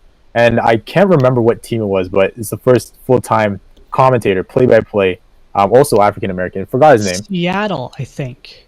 Yes, I think it was Seattle. Yes. Yeah, I think the Kraken. So again, it's just good to see this, because again, we're in 2020. We want to see change, right? And we're going towards better days for all these leagues. Yeah, and obviously in a more, how do I word this properly? More white sport, I guess, is a fair way to put it, in hockey, and seeing seeing that sort of barrier get broken a little bit, especially with the influx of color talent. When you look at the second overall pick this season. I am Quinton Byfield. Struggling. Thank you. Quinton Byfield. In LA. Yeah, that was a great pick. And you look at Condre Miller in New York. If you listen to the Staffograph podcast, they think he's potentially going to be like a top 4 defenseman this season on the Rangers. So he's very, very talented, but he has to share a locker room with Tony DeAngelo. So, yeah. We'll see how that works. We'll see how that works. Let's put it that way. Because I don't know if you follow Twitter at all, either of you or Tony DeAngelo, but he isn't exactly the most progressive human being on the planet. Let's put it that way. But yeah, it's really good to see this change happening and seeing the NHL actually have change, because that's something that they seriously struggled to do. Yeah. And been a while. Let's hope we see more of it. Forever. It's only the first step. 100%. And it was former Trevor Daley was hired by Pittsburgh as well this offseason. Yes. So it's a great signing. We're seeing more and more. Yeah.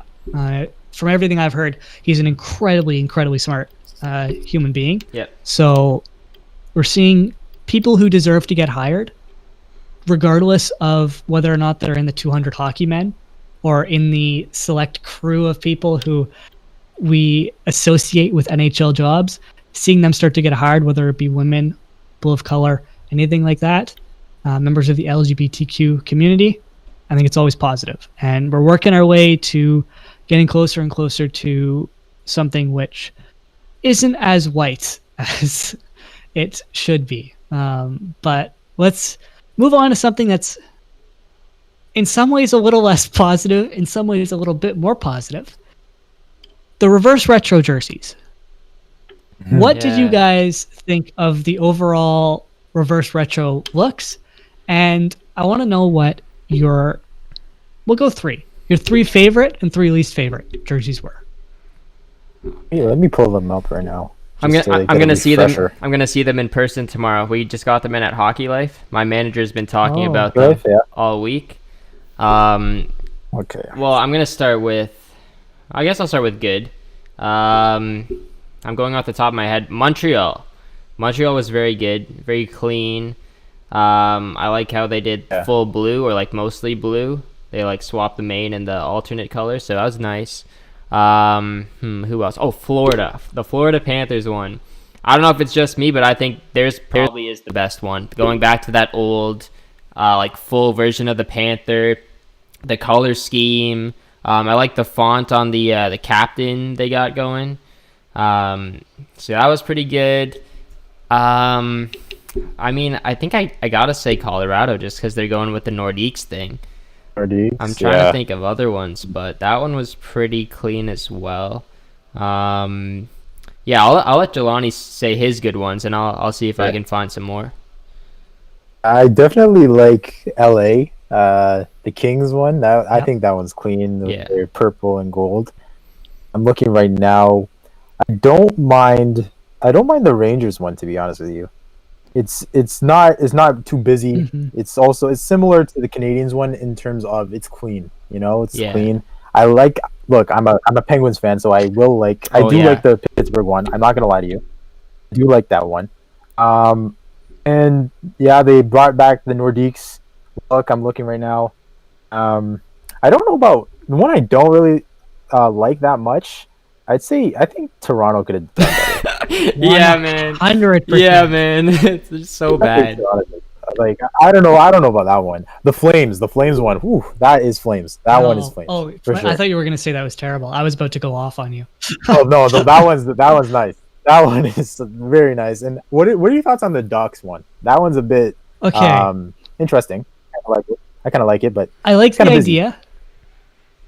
I think it's interesting. I love the font change. I think that's amazing. More NHL teams and more sports teams need to do that because I'm tired of the blocky letters. I have some creativity. A lot of blocky. It just feels a little cartoony to me. Oh, for sure. Which I think it's sort of what they're going for. I'm on the fence. Yeah, I'm on the fence with that one, to be honest with you. There are like overall they're nice. They're all like really cool. Like I'm glad they actually did this in the NHL. Mm-hmm. There are some ones that definitely missed though. Which ones? Like the Jets. Yeah. Are. Yeah. Why did they go with gray? Yeah, I don't like that one. Same with the Gray. Leafs. Why did they That's go with not gray? it. Like for any jersey, gray is just not it. Yeah, with the Leafs, why did they go with the Red Wings? That's just their practice jersey. I've seen people it's hating just a on white- that one. I don't mind it. Like it's pretty clean. Like you can't really say like they could have gone like a cool like they could have gone red with it, I guess, and There's made no it a lot better. creativity But though. yeah, you're right. I think the Stars could have done better. Yeah, Stars, yeah. the They could have Stars. done better. I think they're wearing all white for that too. And that'd be I cool. keep bringing it back to Yeah. the staffing graph, but that's because I edited the podcast last night Mm-hmm. and I spent 4 hours doing it. But they compared it to stormtroopers. Like they look like they're gonna look like yeah. stormtroopers. I think we What should was the mention other one? The Carolinas is really good too. The Hartford Whalers, bringing that back. Yep. Yeah, I'm torn on those That's a cool one. because Yeah. on one hand they do look You good, but at the same time they're kind of stealing another city's team That's true. in uniform. Yeah. I think it Yeah. looks great, but I don't know. What are your thoughts on the Canucks jersey? I'm not a fan. I'm more on the like side, to be honest with you. You like the gradient? Yeah. Kind of like it. Okay. I've I seen wanna people like it. compare it to a bottle of Sprite or a can of Sprite. The blue at the top and then Yeah, That's actually Green. really accurate. yeah. What about the Arizona Coyotes, even though they're a terrible franchise? I'm not feeling it. that one. I don't I like, don't. I think. With, I don't know. I don't know. I don't with like- time. I guess. Yeah, maybe Oh, with time. I don't like the jerseys that have like they have the purple up on the shoulders and then it just continues throughout. I normally like a change like at the shoulders and the rest of the jersey. And the logo is like it's okay. Yeah. Yeah. That's all right. It's all right. The Islanders basically didn't change anything. I like it though. I don't mind it. It's pretty clean. I think they changed a bit the Ottawa. color, right? I think Ottawa did a good job. Ottawa's, yeah. Ottawa's are pretty nice. All of Ottawa's uniforms are honestly nice now, like Yeah. after the redesign. Yeah. Yeah. Oilers, they're okay. I think they're pretty good. All right. But I want to hear. You got to give me a top 3 and a bottom 3, Eh, and All right, top we'll debate it. So, who wants to go first? Is it going to be me, or is it going to be one of you two? you go top 3, sure. You got Let it. me check. All right, I will go top 3.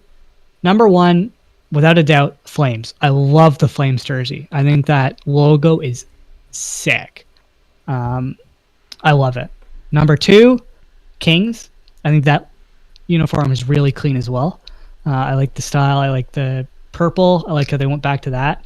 And then number 3, I kind of like the Sabres. That's That one interesting. slept on. Yeah. I don't really like the Good one. bottom of it, but I like the logo. I think the logo Yeah, the is logo's crazy. way better than what they currently have. Mm-hmm. I like that. Let's say, what about your bottom 3? My bottom 3? Well, we're going to start with Chicago because when you have to hide your logo, that's not a good start. Yeah.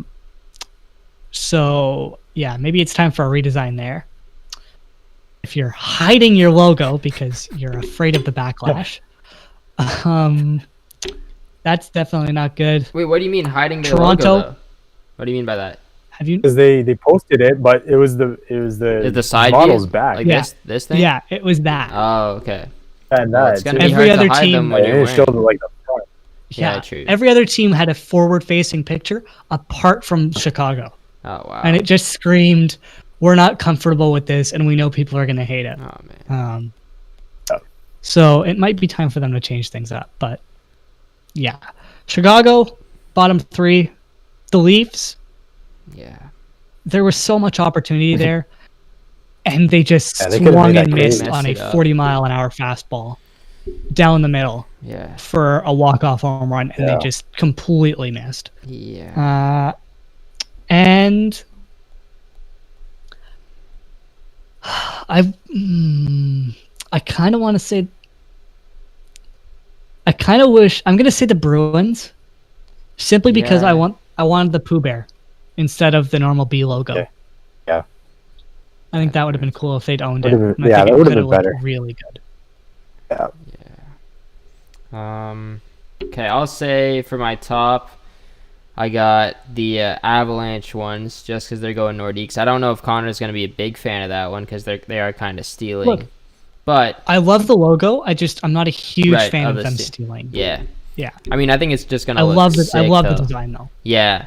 Oh, yeah, it's going to look amazing. And then, or actually, I'll say that one's number 2 because I really like Florida. Florida's number 1 for me. I think it's sick. I know Daniel likes it a lot. I like that logo. Yeah. That's a nice logo, man. So, yeah, I'll go with them. Montreal looks so clean, too. I hated being a Leafs fan, but even Tampa's is good. But I'm going to go LA, the Kings. I know that they've done it. Like, I think a couple years ago they tried that design. They wore it for a couple games. They did. I don't think they did purple, though. I think it was just gray. No, they definitely did purple. I thought they tried it purple. Oh, they did do purple? Like with the crown. Oh, yeah. They did it. But yeah, I'll go with that one. And then for the worst, I will have to say Toronto. Definitely Toronto. Then I'll say Columbus. I think it's just a weird looking logo. It looks like a dress. That's their old logo. Yeah. I think they just picked a jersey that was too big for the guy. Maybe. But still, it looks bad. And San Jose. San Jose is really bad too. Like I think went back to that old font as well, and I kind of like that. You like it? Okay. I kind of like that one. Okay. Yeah. Yeah. No, my top 3. I'd say the Kings. Yep. I'd say, looking at it right now, the Kings, Canadians, and give me the Flames. The Flames. Yeah, those are the top 3 for sure. Don't sleep on like Senators and Lightning. Those ones are good. The ones I don't like, I'd have to go with Toronto's. I think they could have done better. Like they just had a great opportunity. Yeah. Great opportunity there. I think looking at it right now, maybe Columbus again. I don't know. I'm not vibing that one, you know. And the last one, I've heard people not liking the Vegas one. By the way, I don't mind it. Yeah. But I just say, I want to say the Flyers because I don't like the Flyers. Yeah, I'm with you. I think they Detroit. didn't really change much. Yeah, I know. So I think Detroit would be the third one because it's whatever. It's a practice sweater. Like really. So yeah, I'm not critical of Vegas. You mentioned Vegas, mostly because they're 3 years old. So how are they going to do reverse retro? Yeah, exactly. A lot of people are upset with them, but like, what are they supposed to do? Yeah, true. I've seen some people theorize that maybe they could have gone back to an old Vegas team that was like not affiliated with the NHL, but you might run into copyright issues there. So it's a pretty good looking jersey, though. I don't mind it. Yeah, it's not terrible. Yeah, it's not bad. It's not bad. Yeah. Okay, we'll finish off this sort of discussion on this one because I think it's an interesting jersey. I think it's going to look interesting on the ice. The Minnesota Wild. What did you think of that jersey? Yeah, I was looking at that one because that's the North Stars. Yeah. Colorway. I don't mind that one, to be honest with you. Yeah, I don't have a problem with it either. Actually, looks pretty good.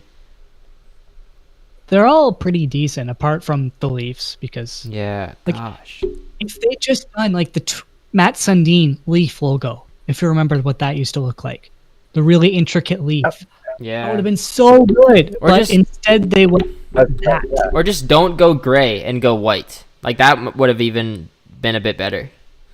Because they haven't had gray in their history. This is great, right? They haven't had gray. I don't think they have. Yeah.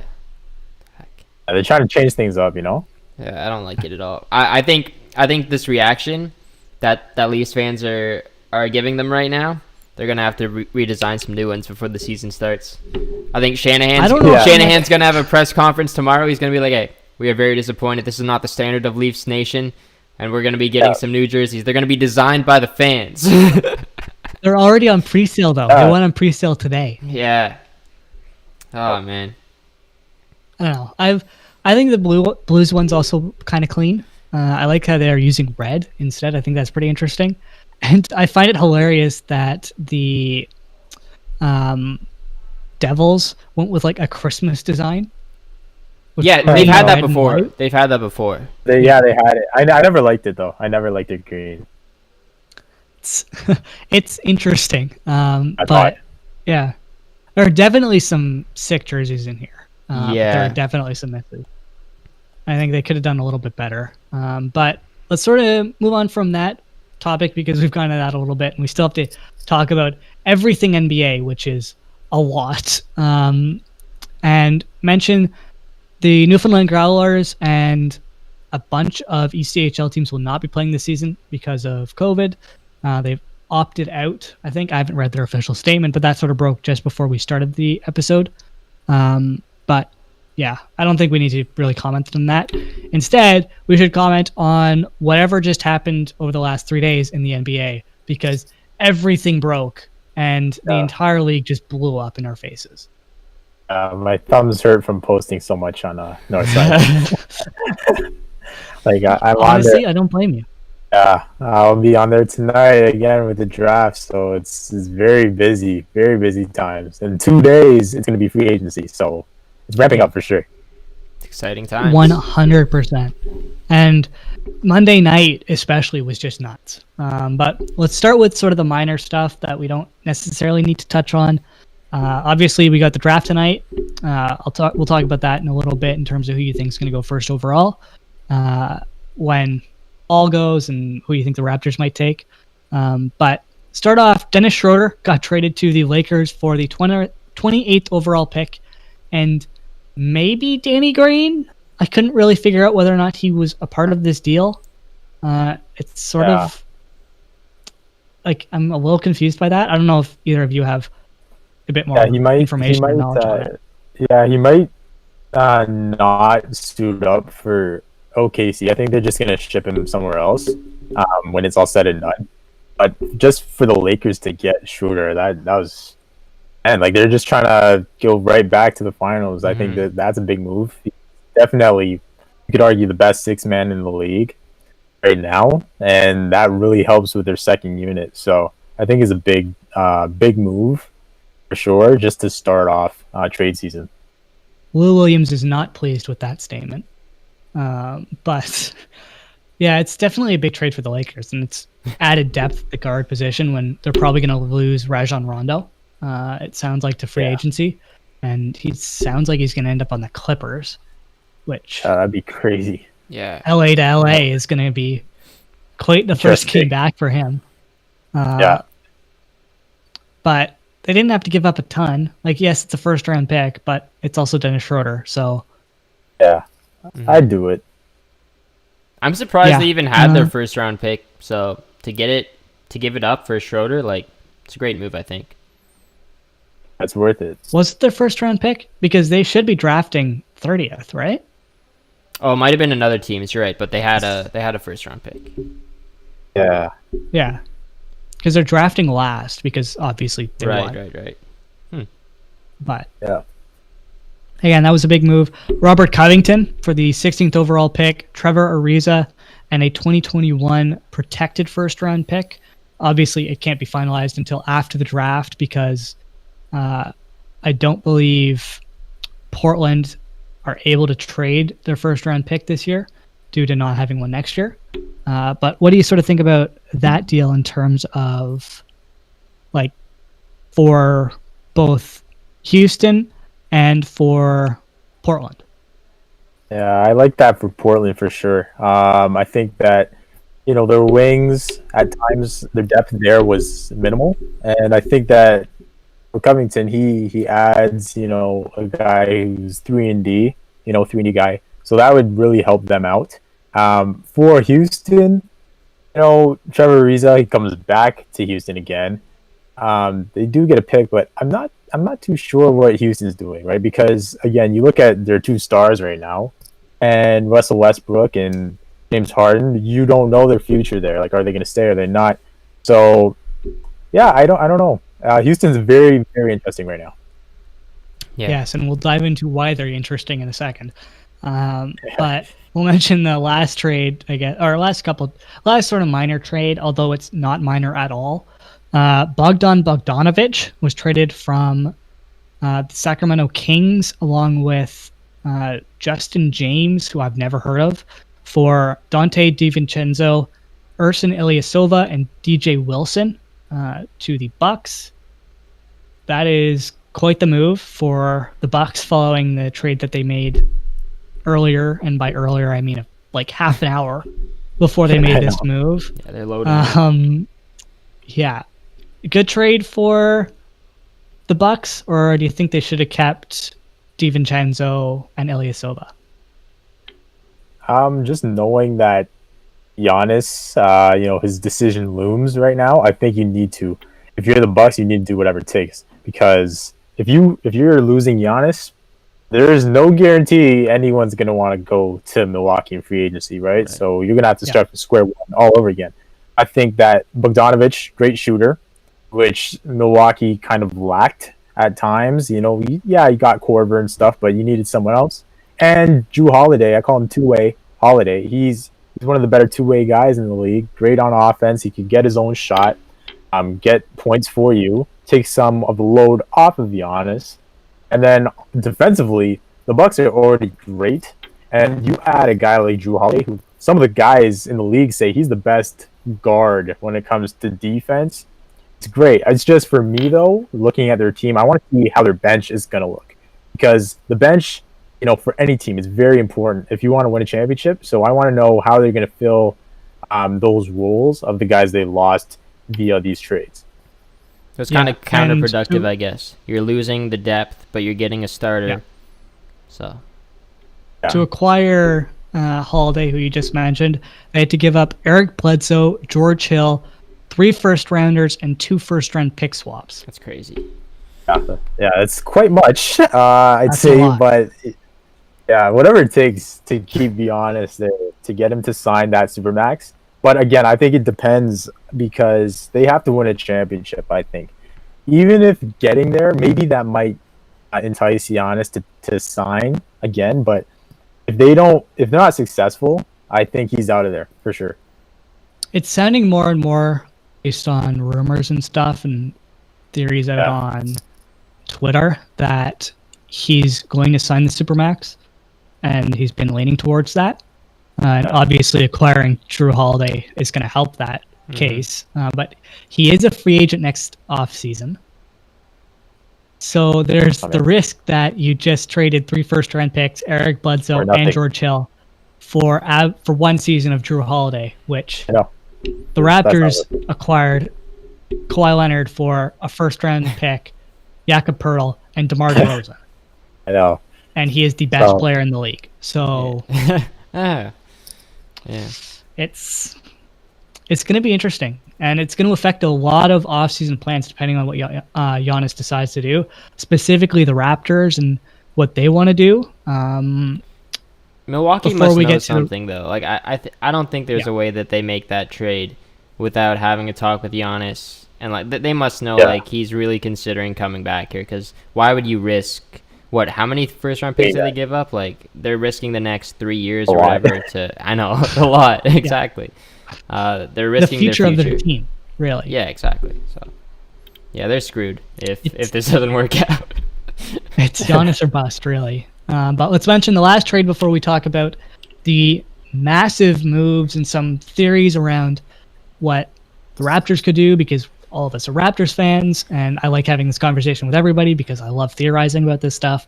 But Chris Paul got traded to the Phoenix Suns for Kelly Oubre, Ricky Rubio, Ty Jerome, Jalen LeCue, and a 2022 first-round pick.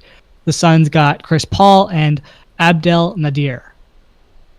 Good trade for the Suns, yes or no? And how happy is Devin Booker right now? He's happy because they have not had any point guard there that can really help him out. You know, they got Rubio, but that didn't really work out, to be honest. So just getting a guy like Chris Paul in there, it's huge. I think you could look at them and say to yourself, hey, they might make the playoffs this time around. And it's just because of his leadership. You know, he went to OKC, did the same thing. I had OKC at like 10th or 9th, and they made it to like the top 4. So just his impact via his leadership, it will really help out DeAndre Ayton as well. Because we saw when Chris was in LA and he helped out DeAndre Jordan and become an all-star, right? His impact really helped him out. Pick and roll is going to be nasty in Phoenix with those two. And again, you have a guy in Devin Booker who he has superstar written all over him. He just needs someone like Chris Paul in that locker room and on the floor with him in that backcourt. And I think the Suns, they're looking up because they also have good coaching, Monty Williams. So it's a good deal, definitely. I just wish that Chris would go to the contender. I want him to win a championship. I don't see that happening in Phoenix for sure. You don't think Phoenix is a contender? I don't think so either. You can't say that. I think max second round. Max. Yeah.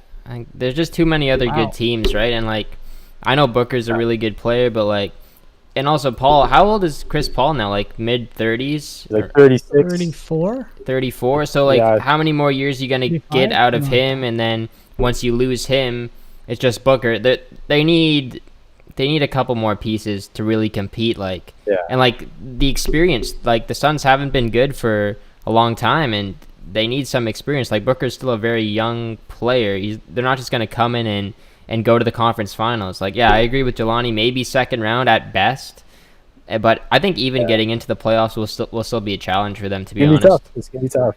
Yeah, don't be surprised if they don't make it because the West is like 10, 11 teams deep. So, and that's also why I'm looking at it. And right now, I just think they're gonna possibly win a first round series, or maybe not even win the first round. I don't think they're done yet, though. I think there's gonna be more moves coming for the Suns because if you go out and get Chris Paul, like you have to be like, okay, it's not just two players that are gonna lead us somewhere. You need a better core, I guess. Yeah, and they got the 10th some pick, forward help. So. Yeah. Yeah. They need some forward help, and I think if they can get that, I think they could be a very good team. One thing that this trade does do, though, is likely almost guarantees to take them out of the running for Fred VanVleet. So that list sort of narrows down to, I'd say, the Detroit Pistons, New York Knicks, and Toronto Raptors. So let's talk about that in terms of where do you think Fred VanVleet ends up? Let's hope Toronto. Let's hope he stays. But the only problem is the money, right? Like, what does he want? What he's looking for? We heard that the other day on that JJ Redick podcast. It was like, yeah, I've won, but now I want my money, right? I think that we don't want him to go anywhere, but it really depends. Is he looking for 20 a year? I heard, I don't know how many years it would be, but I heard he's looking for a contract like 117 million. I can't remember the years though on that, but yeah, it's the money. It's a money thing, and it's, do you want to give him a max? He's not worth a max. In my mind, he's not worth a max. But how much are you going to give him, right? How little are you going to give him? Because you already know New York is going to want to give Fred some money. Okay, they can use any type of talent, and Fred is that. And Detroit also, they've been struggling in terms of just getting the right guy in their backcourt in terms of point guard. So that would be great for them too. So I expect New York, especially New York, to give him some cash. It's just up to the Raptors to be like, okay, are we going to do this? Do we want to keep him that much? Because we also have Serge to deal with as well. Yes, that is very true. And I want to ask you, where do you think Serge ends up? Obviously, the Lakers fans' theories that he's going to take $5 million and sign with the Lakers. is a pipe dream, and you need to get your head out of the sand and wake up, because that will never happen. But where do you think he will end up, and for how much? I'm looking right now, and the landscape, and the Nets are a riser right now. The Nets are definitely a riser when it comes to Serge, just because you look at his relationship with KD, right? And when they played in OKC, they could really use a guy. And with these rumors going around, you might lose a Jared Allen. So, hey, Serge, he can still play, he can still contribute. But my prediction is that he's going to stay in Toronto, and hopefully that comes to fruition. So how much do you think you would make then? Question. Good question. My theory is a 3-year deal around 15 mil per. That's reasonable, to be honest. I think he'll want the term, and that might lower the cap hit a bit. Yeah, that's reasonable. But again, I just want to know, is he, thinking of leaving maybe towards another contender, right? Because we don't know what's going on in his mind right now. And there are other contenders right now that could use his services. So, but yeah, 3 years, 15, that makes a lot of sense for Toronto for sure. Yeah, it's going to be a very interesting offseason for Toronto, because they also have to replace Marc Gasol, who is reportedly going to leave for Barcelona in Spain, which, you know what, I think it's a good place for him to finish out his career. He had a good run with Toronto. He won a championship, and he gets to go home. So you can't really complain in that situation. And they got to figure out what they want to do with Chris Boucher, because he's also an upcoming free agent, and he's 28. So he's up there in age. And do you think he can be a reliable backup center to Serge, or do you want to try to grab someone in free agency? What do you think Toronto does with that backup center position? Who do you think they bring in, or do you think they try to keep Chris Boucher? I think that we want to keep Boucher. He's shown us some bright spots for sure, but again, it's something where you have the draft tonight. There might be guys later in the first round, available for us. Maybe Vernon Carey from Duke. You never know. So guys like that. But then in free agency, you have the rumors that Montrezl Harrell is looking here, possibly as a destination. How much are we going to give him? That's a question we'll answer. I'm not sure, but this might be a landing spot for him, or other options. There are other options that might pop up in free agency. But at this time, I think that Chris Boucher, just seeing his growth, I think he is growing as a player. But again, you point to his age, 28. So, hey, how much more are we going to see from him? Are we not going to see any more improvements? Those are the questions we have to answer. Yeah, for sure. And you mentioned the draft, so let's talk about that now. That is tonight, so obviously we're live streaming this. It'll be, I'm not sure what time it starts at. I'm going to assume like 8:30. Yeah, probably. Maybe 8. Yeah, something like that. Should be. Maybe 8. Yeah, something like that. But let's go with the Raptors picks now, and then we can get into who do you think is going to go top 3, because that's sort of the real interesting spots. After that, it's sort of, we have no idea where anybody's going to go, because the Raptors an interesting one. 10-40. Every team's going to have a different ranking, because all these players are so similar in terms of talent. But who do you think the Raptors will get, and then who do you think that they should target? And I'll throw in, do you think that they should try to trade up or trade down? I think that they might target what's his name from Stanford, Tyrell Terry, point guard. He's a nice guy. Yeah, point guard. I think that just with, again, Fred, you don't know. So maybe there might be something where the Raptors are looking at that spot, and they might ask themselves, hey, do we look here maybe for more depth just in case we lose Fred? You might look at the center position really hard tonight, just because, again, questions with Gasol might want to leave, and are you going to re-up in free agency trying to get somebody to fill that role, or are you going to draft somebody? So again, from Duke, Vernon Carey, I think that would be solid. That might be someone that we might take with that pick. Yeah, the draft this year is very intriguing because you don't really know what you're going to get. That starts from the top of the draft to throughout the first round. So the Raptors can really go anywhere with this pick. Yeah, and especially with the situation surrounding Terrence Davis right now. And I'd say yes, the more than likelihood he isn't a Raptor next season due to the current legal situation that he's found himself, or he's put himself in. Yeah. So you said guard, and I was like, but we'd already have Lowry, and then I realized, yes, but we have no one after that. Yeah. Like, we have Norm, who could theoretically run the point, but if Fred leaves, it's... I mean, yeah, the backup we don't have, so yeah, that would be an option, definitely, tonight. You just got to take the best player available, honestly, when it comes to the draft. Like, sometimes it's not really good to draft by position, and if there's a stud out there, you got to get him. Yeah, take it.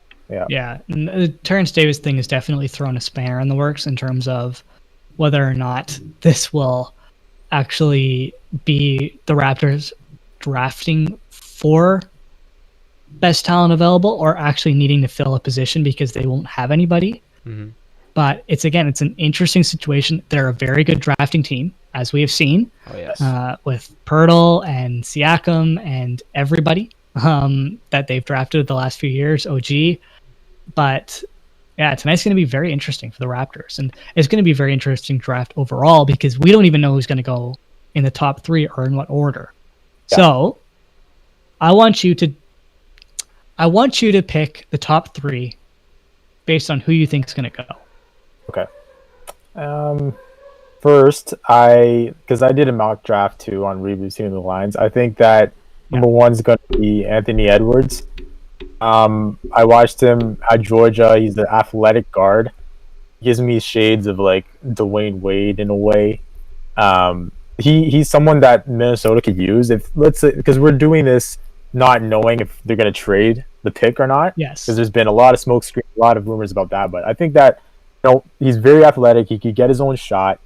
He could do things inside, at the rim, outside. That's what Minnesota needs. They need someone else to get their buckets, their points, aside from Karl Anthony Towns. So I think that's the right pick. It makes sense there. 2, I think Golden State, don't think too hard about this one. This makes sense. He's right there for you, James Wiseman. Big, to me, he's the best big in the draft, either him or Okongwu from USC, who might be in the top 5 of this draft. I think that James Wiseman shows, that he could play inside both ends. So offensively, defensively, that's what Golden State needs. They need presence in the interior right now. About Curry, Thompson, those guys, but they don't have that guy inside at the center position that you can really rely on, right? They do have Looney, who has played some good minutes, but you do need someone else. I think Wiseman's there. He's athletic as well. He could be their Chris Bosh, and I think Chris Bosh from Toronto days, not when he was, shooting in Miami. Wiseman does have to improve his shot. Just talent-wise, 2nd overall, Golden State, make that pick. And then 3rd, I think that you go with LaMelo Ball if you're Charlotte. I know MJ does not want to see LeVar, but it makes sense because Charlotte needs talent. They need talent. And I think that if you're Charlotte, you just take the best guy on the board. Don't think too hard about it. Take the best guy on the board. I know they have a lot of guards, coming up. But they also have a chance to get, again, Okongwu from USC if they want a big man. That would make a lot of sense there. But I think LaMelo, he's a star already. We all know his name. They need stardom there in Charlotte. They need a name. And maybe you could put him with Devontae Graham and see what happens there. And I wanted to bring up a couple of things based on what you said. Specifically, Michael Jordan, I believe, has given the okay for them to draft Ball if he does follow them. Yeah. And second of all, What are your thoughts on the rumors that the Chicago Bulls are looking to trade with Golden State, Wendell Carter Jr. and the 4th overall pick for the 2nd overall pick? If you're Golden State, do you do that?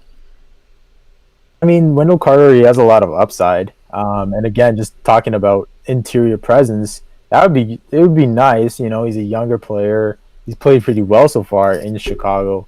But if you're Golden State, I don't think you have to necessarily do this. You got Wiseman there available, right? Or if you want to package, Wiggins. If I don't think they should, but package Wiggins with that pick, try to get another all-star big man who, with a team that might want that 2nd overall pick. And as for the Bulls, I mean, Wiseman, that'd be fine if you're gonna try to replace him with Carter.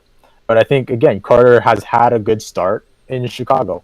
And with that 4th pick, I think that they could go Denny Advija. I think I'm saying his name right, or Advija, I can't remember. But he's the best international guy in this draft. He's a wing. But I think that a lot of teams are interested in Wiseman right now. So I wouldn't be surprised if a team like the Bulls might want to explore doing that. Yes, and who is the player? It might have been Okuya. Somebody, it came out today that he's dealing with an injury, a foot injury, a broken foot. Yeah, the guy who keeps saying Onyeka Okongwu. Yeah. Let's see. Yeah. He's a great center, athletic guy. He's arguably the best center in the draft, to be honest with you. You can put him right with Wiseman. He's dealing with an injury. I just saw that too. I think that, it's not going to be long. I think they said 1 to 3 week injury, but the season does start pretty soon. So that's another question that teams have to ask themselves. Okay. He has upside. We see this injury. I don't think it's too serious. But yeah, I think he's definitely a name to watch. Yeah, it's going to be very interesting to see what happens tonight and whether or not this potentially happens. And I want to dive into the couple of trade rumors to sort of wrap up the show because they exploded in the NBA, if we're being completely honest. We'll start with the Russell Westbrook rumor and then talk James Harden because James Harden is much more interesting. But the rumors around Russell Westbrook being traded to Washington for John Wall. I don't like that one. You don't like it? I don't like that one at all. For who? No, I don't think just for both. I just don't, because I think Russ, you put him in Washington with Brad Beal, I think you could get something there, right? Russ is right with there with John, and John is right with there with Russ when you're ranking point guards. But I just don't think, even if you're Washington, like, you don't have to trade John Wall. He's been there. He's done that. I know he's been injured. He hasn't really played in a while, but you never know what he could do this season. And to me, he just meshes well and better with Bradley Beal. His play style works with Brad Beal. I think that, you know what, Russell Westbrook, he's either going to be a Hornet or a Knick. I think it's just going to end up that way. Woj has said the market for him is not really buzzing right now. And those are two teams that could use a big name like Russell Westbrook. I think if you're asking me which one I think he's going to go to, I think it would be the Knicks, to be honest with you. I think that's going to happen. I know Michael Jordan and him have a relationship from Jordan Brand, but I just think that the Knicks might do something crazy where they just want someone big. And also Russ, he wants something in a situation where he's the guy. And he's the floor general like he was in OKC after KD left. But yeah, I don't really know about that Washington deal. So what would you think the package looks like? And I'll ask you this too. What do you think the package is from the Knicks going back to the Rockets? Yeah, the Rockets might want something like Robinson, Mitchell Robinson, because he's been a bright spot on that team for sure. Picks for sure. If I'm trading Russell Westbrook for Harden, I want picks back. That's just the name of the game right now. So definitely picks. Would they want RJ? Right? Would they want RJ? Maybe that might be something. Really? If you're gonna get, yeah, because again he has upside. He does. All right, and he's just gotten into the league. So there's always room for improvements there. Would the Knicks do that? I don't think so. I I don't was think going they to want to say, give up. do you think that Or, Russell yeah, Westbrook could command RJ Barrett? but I don't. Yeah, right now, no. He's 32. He's getting older. He could still give us, I think, 2 to 3 more years of the Russell Westbrook we know, but it will drop off eventually. But if you're asking me, I think New York is gonna have to definitely give some of their better young players and a plethora of picks. You think there's So any do you think chance? something maybe surrounding Julius Randle? Yeah, that might be a solution there too, Julius. You think there's Aiden, what do any? you think? You think there's any chance that they would trade Harden and Westbrook in a package deal and just get a monster return? And that'd be insane. Yeah, I mean, because they both I want think out. that would be 2 separate deals. Sure. Yeah, I think it'd be 2 separate deals. But imagine like a 4-team deal or a 3-team deal with those 2 guys. It would be wild to expect a lot of picks again, because we saw what the Bucks got for their trades. A lot of picks were in there. Right now, that's the name of the game. If you're going to trade one of the better players in the league, you're going to expect a lot of compensation for it. My issue with that is I don't think you can create a package big enough on any team that would do that. Yeah, you'd have to give up like 6 first-round picks, something like that. Just a ridiculous crazy. amount. Yeah, RJ would I don't think it's definitely really be in realistic. the trade if it was to the Knicks. 100%. RJ and Julius Randle guaranteed would be involved in that. Plus, every first-round pick they have until the day the franchise folds, which will be never. And they still wouldn't win. Yeah. They still wouldn't win. Yeah, we mentioned Harden. Let's talk about James Harden, because that story is insane. Just how it's developed, what it's developed into, the rumors that have come out of it.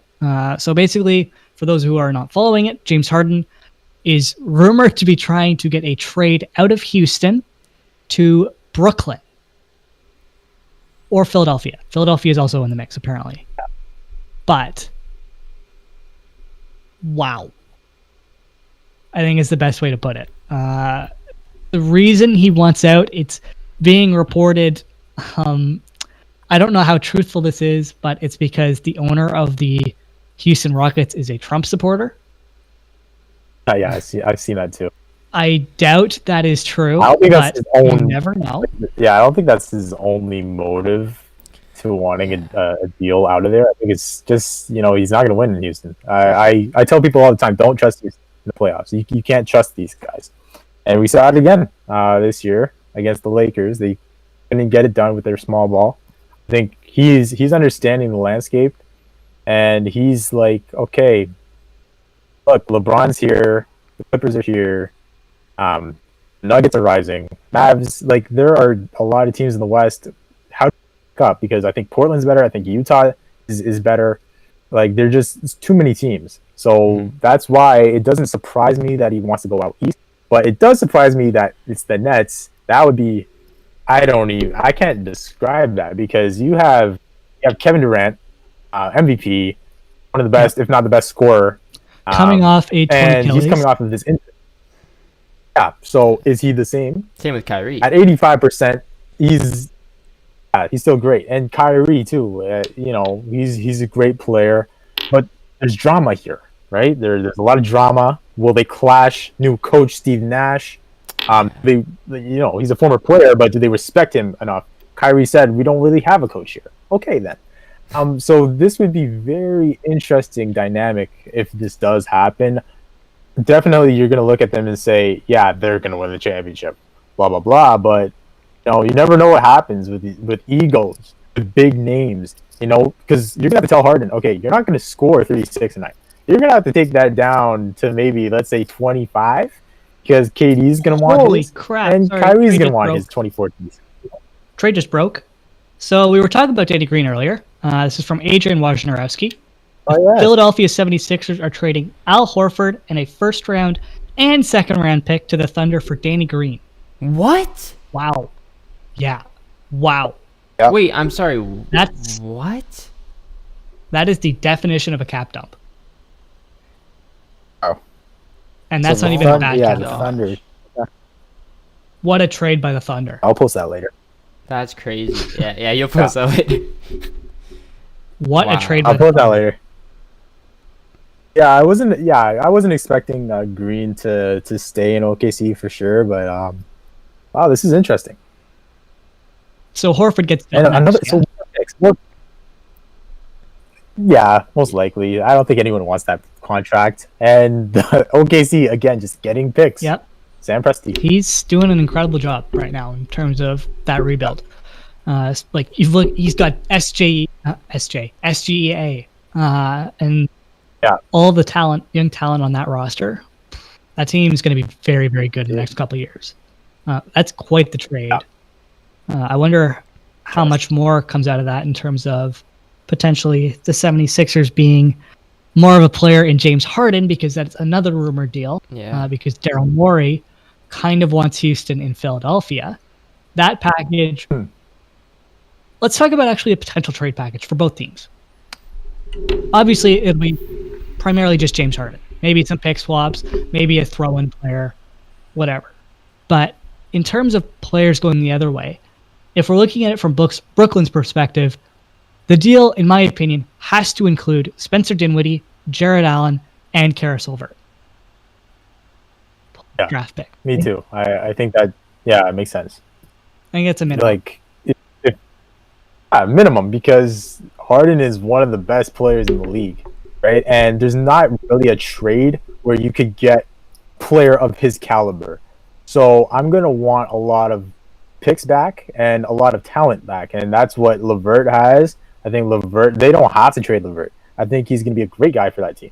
But if you're gonna give me Harden, I would like that back. Dinwiddie as well. He's a good player, and Allen for sure. Yeah, I think that makes sense. Where are the Nets picking this year? Do we Ooh. know where the Nets are picking? I can't remember. Do they even have a pick? I can't remember. Because if they have a pick, I can't remember. then that would definitely be in play, I would say. Oh, 100%. Yeah. No, I don't think they have one, actually. Actually, they do. 19th overall. They got it from Philly. It's not bad. What So, did they get it for? Not bad. How did they get that? the Celtics, they also have 3 first-round picks. That's kind The of scary. Celtics. have Yeah, 3 Celtics, firsts? yeah. Wow. Yeah, so they might want to trade up. You never know. Potentially, yeah. Yeah, Tonight's for going to sure. be insane. I think this trade, the Danny Green, Al Horford trade, is just the beginning in terms of what's going to happen tonight. Oh, yeah. And Harden, if he ends up going to Philadelphia, the package starts with Ben Simmons and then goes from Yeah, there. I don't think you can have Simmons in. Yeah, you can't have Simmons and Embiid and Harden. Houston's going to want one of those guys back. Yeah. I think Simmons would be the guy, to be honest. Yeah, and that team would be insane with Tobias Harris in there as well. But again, tonight's going to be just absolutely out of this world, and Yeah. I can't wait. But do we have any sort of closing thoughts before we do our hot takes, which we didn't tell you about, but we're surprising you with now because we continue to forget to tell our guests that this is a segment. Do you have any sort of thoughts on potential trades? What do you think is going to happen tonight? Anything like that? I'm looking at the Warriors, and I'm uncertain if they're gonna stay put at 2, or are they gonna try to get somebody, like an all-star or a major contributor. And also, I just say maybe the Pistons, look for them to try to move up. Possibly Charlotte again. Maybe New York might even want to trade up a tiny bit. But definitely it's going to be from the start of the draft, stuff is going to happen. 100%. Wow. And tonight is going to be incredible. It's going to be one of those nights in sports where you can't look away from your phone or the TV all night. And Let's hope. I expect this to continue until the very, very wee hours. But with that, we've been talking for 2.5 hours, and I think we should do our hot takes. Mm-hmm. The segment we do every show to finish off, where we give a hot take or crazy opinion on anything in the world of sports that you think will happen. So, for instance, as a bit of an example, I predicted that in the beginning of June, the MLB would be the first league back. And that did not come true. Whereas Aiden, back when Mike Babcock was fired, he predicted that he would be fired in the next 2 weeks, and it happened. So you can go anywhere and everywhere in terms of your hot take. But I don't know if anyone has one prepared. I assume not, because we continue to forget to tell our guests to prepare one. Aiden, do you have one? I've been thinking. I don't know. I mean, I think you guys probably have some NBA ones, like a hot take that could happen tonight, trade or something. I'll try not to go that route. Let's go MLB. I'll say that the Toronto Blue Jays will acquire Francisco Lindor in the offseason, but here's the hot take. They will trade Kevin Biggio to acquire him. Huh. So they're trading a potential outfielder that they need for an infield. That screams Blue Jays. He is a potential outfielder, but he's mainly an infielder, and he's a second baseman. Bichette will move over to second. Lindor will go to shortstop. I think you're going to have to give up something to get Lindor. I think it'll be either Gurriel or Biggio going back the other way, and I'll say it's Biggio. Oh, sorry, we do have some... Well, see that. Sorry to cut you off. We have some breaking news from The Athletic. The Bucks-Kings trade is apparently on hold because Bogdan Bogdanovic did not agree to the trade. Oh, okay. That's big then. So... What? Yeah. That was an Athletic notification. Yeah, you gotta post that. We're almost done. Interesting. Yeah, we're almost done. But wow, that's interesting. What? Yeah. So we'll see what happens. It's going to be crazy next few days. But do you have one, or do you need me to stall a little bit longer and give mine? Yeah, I try to think of one right now. So you can go first. Yeah, I'll try to think of one. We'll finish off with you. My hot take is next season, the Brooklyn Nets squeak into the playoffs. Barely squeak in. Like they're a bottom 3 playoff team in the East. And that's even with the acquisition of James Harden. Wow. There is not enough ball to go around, in my opinion. And those personalities are going to tear each other to shreds. Okay. Yeah, and you got a new coach there, so who's never coached before. Yes.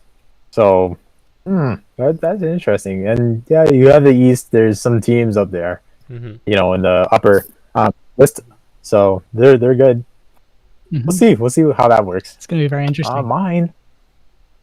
Let's see mine. Let's see.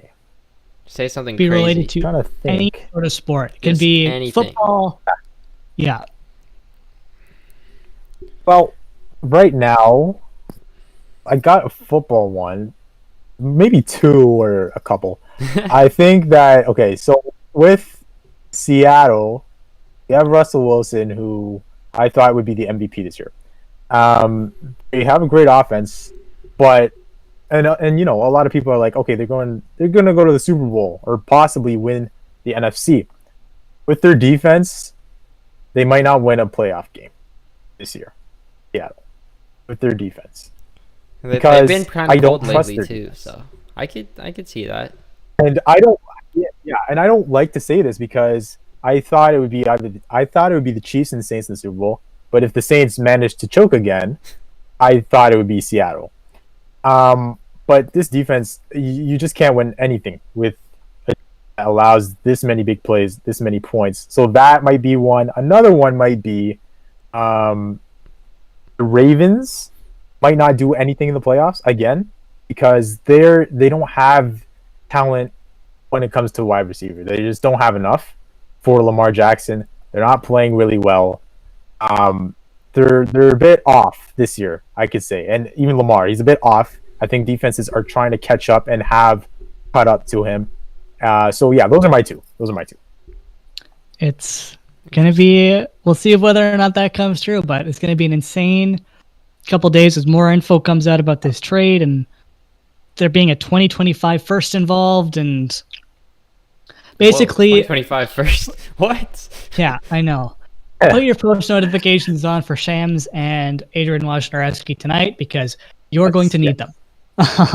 But with that, Jelani, thank you so much for joining us. We really appreciate it. It's been good to finally have someone from Northside Talks on to talk everything sports, and your basketball knowledge is off the charts. So that definitely helped with the draft tonight, because Aiden and I know nothing about that stuff. No problem. Yeah, we really appreciate it. We will link all of Jelani's stuff down below in the YouTube, even though right now I believe it's currently Emil's contact information. Yes, but all of that will be below. Thank you for coming on. Check out Northside Talks tomorrow at 4 o'clock, as long as Spirit Live works, because they're having some issues technically right now. I think we were like the last show that actually went full and worked. But yeah, thank you. Check me out on Twitter at CWG Somerville. Check Aiden out on Instagram. You're not on Twitter yet still. I am on Twitter. I just don't tweet. I have a Twitter account though. Okay, then shout out both of them. I do it every week at Aiden Silifan on Instagram and Twitter. Okay. I didn't know you got both of them on. Both. Nice. And Jelani, where can they check out your Twitter? Yes, that's at the Jelani Reid on Instagram and on Twitter. Be sure to follow that for some updates and my thoughts, especially on Twitter. Yes, Twitter has gotten a lot better since the election. Let's put it Northside Talks _ on Instagram. Yeah. Yes, don't forget the underscore. Don't forget the underscore. Yeah. It'll all be down below so that you can check all that stuff out. And yeah, check out the Staffing Graph podcast. They put one out this morning. I got an MLS Multiplex podcast coming out tonight, hopefully. And Aiden, when's your next Unlimited podcast coming out? I actually don't know. Last one did really good though. I got 260 views. First, I did 260 on YouTube. It's a sports-based podcast mostly, but the first episode I do on the U.S. election blows up and gets 260 views. So might have to switch genres. Nice. Yeah, we'll see. But thank you for listening. We'll be back next week, 3 o'clock on Spirit Live, and we will see you next time. Peace. All right.